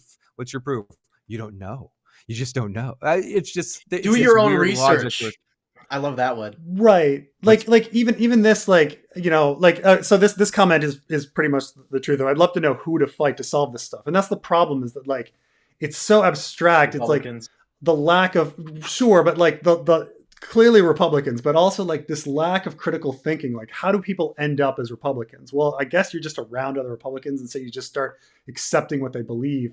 But it frustrates me. Like this one, I'm not sure if this is like an ironic comment, but it's like, who canceled Kanye? Who was against Black voices? Like, it's such a bad faith argument. Like one, like let's say Kanye is canceled, but he's not canceled. The guy's freaking millionaire who has platforms all over the place. Everything he says is posted on front page of newspapers. I don't see how he's canceled. News, yep. But like somehow, let's say Kanye were canceled. Somehow canceling one Black person is against being all Black voices. Like, it's such a bad faith, like faking a connection. That like, oh, if I'm against one Black person, I'm against Black voices. Like, you know, that's bad logic. You know, it's bad faith. Everyone listening to you know it's bad. So it's just a troll to try to make people upset or angry. Like, no one thinks that's a good argument. You know that's not a good argument. I know it's not a good argument. Dogs know it's not a good argument. Like, you know? The Boondocks actually kind of solved this with the R. Kelly trial. Huey said, R. Kelly is not Nelson Mandela. Every Black man that gets in trouble is not Nelson Mandela. Yeah, that's true. That's true. That's true. Ross Bailey. Says the flat. Someone actually did say, did a troll just pay to do a super chat? Yes, yeah. What is that? What money is that? What the HRK? What is that? Hong Kong dollars? What is that? HRK? What is that? I don't know, I have to look it up. Hold on, I'm actually curious. What is this? Oh, it's Croatian. Croatia, yeah. Croatian, gotcha. Yeah, you know, it's like, let's say you're from Croatia, like you don't actually know what's like going on in America anyway, or the relationship between white and Black people. Like it's a very foreign thing. or even The about like motherfuckers in Croatia gives a fuck about Kanye. Oh, shut the fuck up. Get out of here. What, dude, are you serious? Yo, bro, Kanye's anyway. like, you guys don't even like black people over there. What the fuck do you care? I mean, have they ever seen one? I mean, I've been to Croatia. I didn't see too many Fuck black out of here. people. um, what's the plot of Minds of Wolves? What's the Damn it, plot of Bailey. Minds of Wolves and Indians? I think you mean my book that I finished I'm gonna You get back to. finished? Well, yeah, I finished the first draft. I need to Oh. like talk to my editor about edits and stuff after this is after I'm waiting until after the season is done. Now that the season is done, probably going to get back to the minds of the dreams of it's the dreams of ghosts and Indians is the name of my little Mhm. book. But the plot, I mean, the plot in a nutshell is about two characters traveling from Morocco towards Japan across the continent. Except one character is in a universe in which American Indians ended up dominating the Earth instead of the United States, Hmm. and white That's people an died. HBO series, White right? people all That's an died. HBO. Yeah, white people all Directed by died in a Dan and Dave. Yeah. white people Wait, all yeah. died in a virus, and white people all died in a virus, and they kind of dream back and forth um, each other's like experiences and messages to each other. But that's more or less the plot. Yeah. Wait a minute. I think I've actually I think I read something like this from Robert Hylett. Hold on. Uh, hold on. But instead of Indians, it's black people, and they enslave white people. Mm. I'm trying to find the fuck. I think it's Farham's Freehold, but Robert A. Hyland, the guy who made one of my favorite novels and movie, Yeah. and they adapted his novel to movie Starship Troopers. He has a Mm. whole thing about that where a nuclear explosion takes this rich white family into the future somehow, and in the future, black people have enslaved white people. So that sounds familiar. Yeah, I mean it's not like it's that's sort of more of the background setting. Like there's not I mean thematically and stuff these sorts of things come up, but it's not like so like there's not so much of an exploration of what um the Cree lands is like. So the Cree lands is the main country that's dominated the world in the same way that America has. In fact, the main point of the book is like things are pretty much the same, and that's kind of like you know a point Don't of it. ruin it. It's gonna be on Amazon, I'm assuming. Yes. I don't know what I'm going to do with it. I don't know. I don't know. I mean, Well, you'll publish be it one of somewhere. the very few Ice and Fire creators that has actually written a book. The other one being Tony Teflon. If there are any others, I don't know, but I know Tony wrote one. Oh, did he?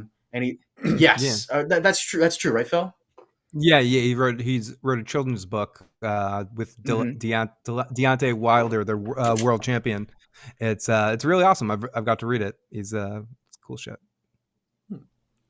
I'm sure other Ice and Fire creators have, but who fucking cares?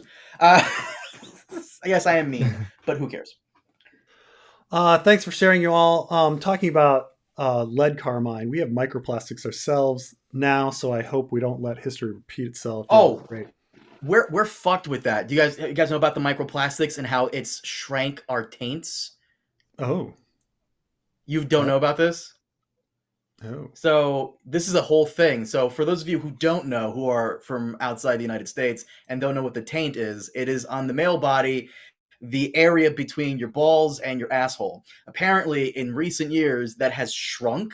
Like the distance between a man's testicles and his asshole has shrank. Before, 100 The years ago, taint this was has not a shrunk. problem.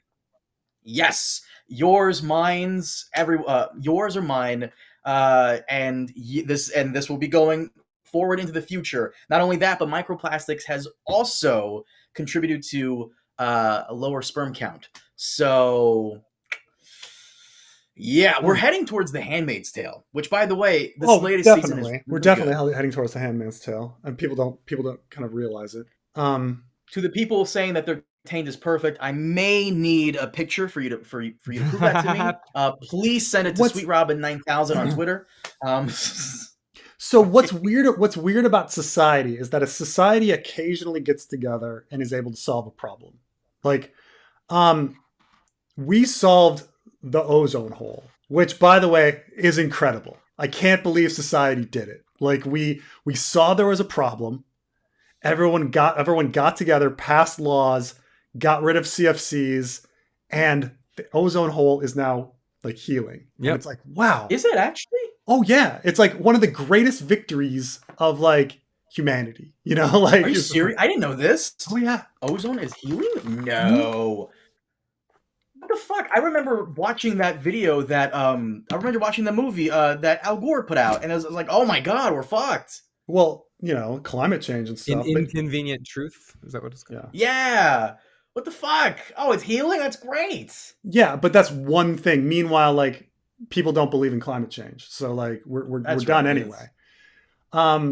So it's like I don't know if like government and society was more sane back when we when we passed all of the CFC stuff. Like I feel like today, if CFCs came around, like Marjorie Green Taylor would be like, no, we need to do more CFCs. You know, let's own the said that. libs. And like She actually said that. you know, like that's just You don't understand. It's our freedom to spray aerosols in the air. This is Yeah, what exactly. we should do. right. So so about this is another weird thing that I don't understand. This is how like younger people see the world very different from Gen Xers. So people are really upset that like when people lose their Twitters or get banned from Twitter or whatever, people are like, "Oh, free speech," and I'm like, Twitter's a private company. It can do whatever the fuck it wants. Okay, whatever the fuck it wants. It's a private fucking company. Okay, that the free speech doesn't extend to it. The same with YouTube, same with anything. It's a private company. Like there's no free speech with regards to these things. And so when people start saying, oh, well, you know, do you want a society where there is a platform where there's free speech like that? Well, that's fine, but you need government intervention. But then they're like, oh, Too much government intervention. yeah. Like, well, which do you want? Like, you know, do you want government to victim? intervene and regulate Twitter and regulate YouTube, or do you not? Because if you don't want it, then shut up about the free speech. And if you do want it, then be fine with government regulation. But like the whole like bitching about people losing their Twitters and cancel culture, like I don't care. Like cancel culture, it's like you're talking about private companies firing people. Like that's their deal. Like do I think it's stupid sometimes? Like fine. But like but man, it's just how people see things. Like they want their cake and eat it too. Like they somehow want all of this like freedom without government intervention. They want private companies to act like government institutions, like when they're not government institutions. Like I don't know what I say it's a generational thing because I can't believe like anyone like when I was young would have like fell for that. Been like, well, wait a minute, he shut down his Twitter. That's blocking free speech. No, it's not. Like Twitter's a private company. So I just don't Wait, who lost his Twitter that John is bitching about? I think he's talking about Kanye or something. Fuck Kanye. Who cares about Who fucking Kanye? cares? Kanye needs to get on his When he does fucking hate speech, meds. hate speech. I mean, if a company decides that hate speech isn't in its best interest, then yeah, it's going to shut down people that did hate speech.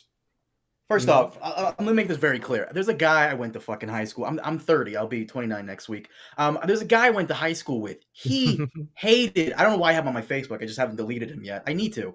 He hates black people. But I even saw him on Facebook, like trying to defend Kanye. Homie, you hate black people. You hate Kanye. You hate rap music. The only reason you're agreeing with Kanye is because Kanye is against the Jews right now. They're the enemy of the week, and you agree with that one sentiment. Yeah, we because you are. also hate the Jews. Oh, Kanye's the funniest puppet because like Everyone hates us.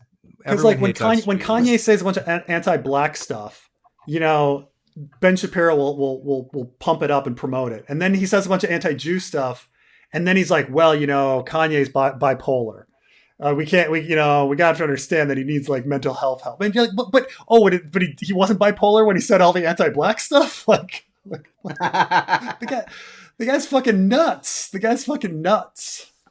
You know. I would delete that guy, Silver Scale. It's just I need to get around to it. Honestly, I don't even check Facebook that much. The only reason I go on Facebook is to message these two guys and maybe one other person. That's pretty much it. That's pretty much it. Yeah, I do. This person makes a good joke. Get politics out of a series by George R. R. Martin. Like Yes. the most political writer like of our time is George R. R. Martin, and people are like, oh, I hate it when it gets political. No, you don't hate it when it gets political because everything. This is something I started to realize. This is something I did not realize until I spoke to Preston. This is where Preston has influenced me a little bit. I did not realize everything in the history of time and space since we were born has been political. The only difference now is that you don't like the message and you don't agree with the political Right. stance They it's don't taken. like it when they don't That's agree the with it. only difference.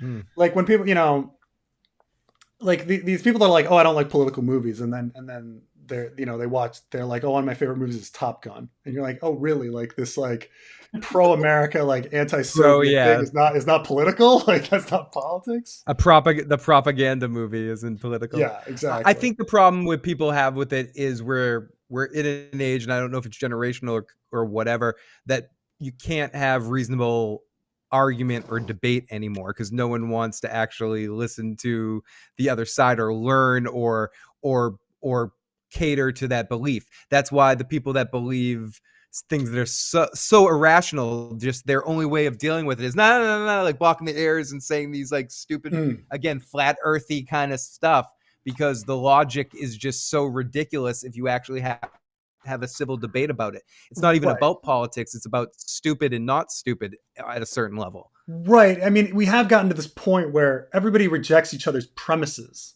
So like, yeah, like how can you have a conversation when the premises are so far from each other? I reject the way you're bringing that up, Preston. I don't think you have any rational foot to stand on in this conversation. But yeah, exactly like that. Like, and it just cuts everything off. So it makes it so no conversations can actually have, and no one can learn. Because I think, again, critical thinking. We're talking about generational. I don't know, but I know our generation, and this is me back in our day, but we were so pensive. We were so looking into everything. We were all about not quite. Critical thinking was very important to my group of friends and the generation I grew up in. And I don't know if it's the same thing now. Yeah. Preston is a doomer. Maybe I'm a doomer. Solving the ozone hole was an amazing thing. Yay. It's hard to win an argument with a smart person, but it's damn near impossible to win an argument with a stupid person. And I just want to go to it. No, I'm not saying that leftism equals rational free speech, rightism hate. No. I'm saying there's stupid and there's not stupid. There's stupid people that have some conservative beliefs. Good for them. People that have there's stupid people that have some liberal beliefs. Good for them too. It's the insane human rights issues that aren't even political that people stand on a hill talking about certain conservative issues, the way you deal with tax money and blah blah blah, that kind of stuff. Whatever, have conservative ideals, vote in certain sections. That's why I don't believe in a party system. I believe everyone should be independent, and you should vote every issue individually to what you believe, not vote on the base of a party, and educate yourself on every system. I don't care if you're conservative or liberal, just don't be a freaking fool and believe in stupid things that go against humanity. That's all I ask for. That's all I'm asking for. Sorry, I'm a little no, so I often say that there are three types of Republicans. There's selfish pricks, religious freaks, and fucking assholes. And the thing is like with religious freaks, they're good people. They just have a bad premise, right? They think that they think that Jesus died on a cross and was resurrected, and but they want to save you though. So it's they're being nice about it. And then there's the selfish pricks where I'm like, okay, you're not thinking the long game. You frustrate me, but I somewhat understand you. But it's weird now that we have all these fucking assholes, the people that like the own the lib crew, that I'm just like, huh. I was recently at a a party where some guy was just talking about how like very loudly how like people were talking about investments, and he very loudly just started talking about how every time he got more money he just bought another like semi-automatic weapon and like put it in a room that then so he could go into the room and be like freedom. And I wanted like only later was I like, man, I should have been like, dude, my nephew died at Sandy Hook, and just like seen what his face like said like because he's not saying that for any like reason other than I'm trying to like be racy and own people, right? Like there's nothing logical about that or goodwill towards that. He's not trying to help people. I mean, at least with religious freaks, it's like they're trying to save souls so to get the most souls into heaven or something. I can understand that logic, but there's just nothing to like I just want to give other people pain and annoy them and own them. I just don't get it. Yeah. Anyway, I got to go pretty soon. I've been on here forever. But the ozone got fixed. Ozone got fixed as it would affect the developed world. No one really cares about climate change since it will largely affect the third world. Well, I mean, it's going to sink New York City and Florida. That's pretty. Those are pretty developed. Hurricanes are hitting. Yeah. I think Rhaenyra and Daemon should fly their dragons to the ozone and fly through that together, and maybe that will win the war. Yeah. So I mean, I do, and it does like destroy people's vacations homes. It's true that like Bangladesh is kind of screwed, but I do think it affects people. I just think that people think that it's like what it's too for the masses. They think about what's good for themselves too much, and it's like I can't worry about everybody else. There's actually a game theory thing on like guns, and like human beings kind of understand that more guns means more danger, but a gun for myself is more safety. So it's in everybody's interest to get a gun, even if it's going to increase like in a bad game theory sense, bringing more imperfect kind of situation where like people's self-interest leads to the least optimal situation. That's the deal with pollution. And then tell the Australians that the hole is gone. It's not gone yet. It's just gone. It's healing. It's healing. And then finally, plus there was always a hole. There's a natural hole down there anyway, but it just grows. But anyway, this is the last one, and then I just got to go. Ideas of Aegon's three companions, maybe his psychic influence. Gaiman is weird, and there it's claimed returned older Viserys had a personality change. I'm trying to get like his companions. I've got to get to this. I'm trying to remember. You're stumping me on Aegon's companions.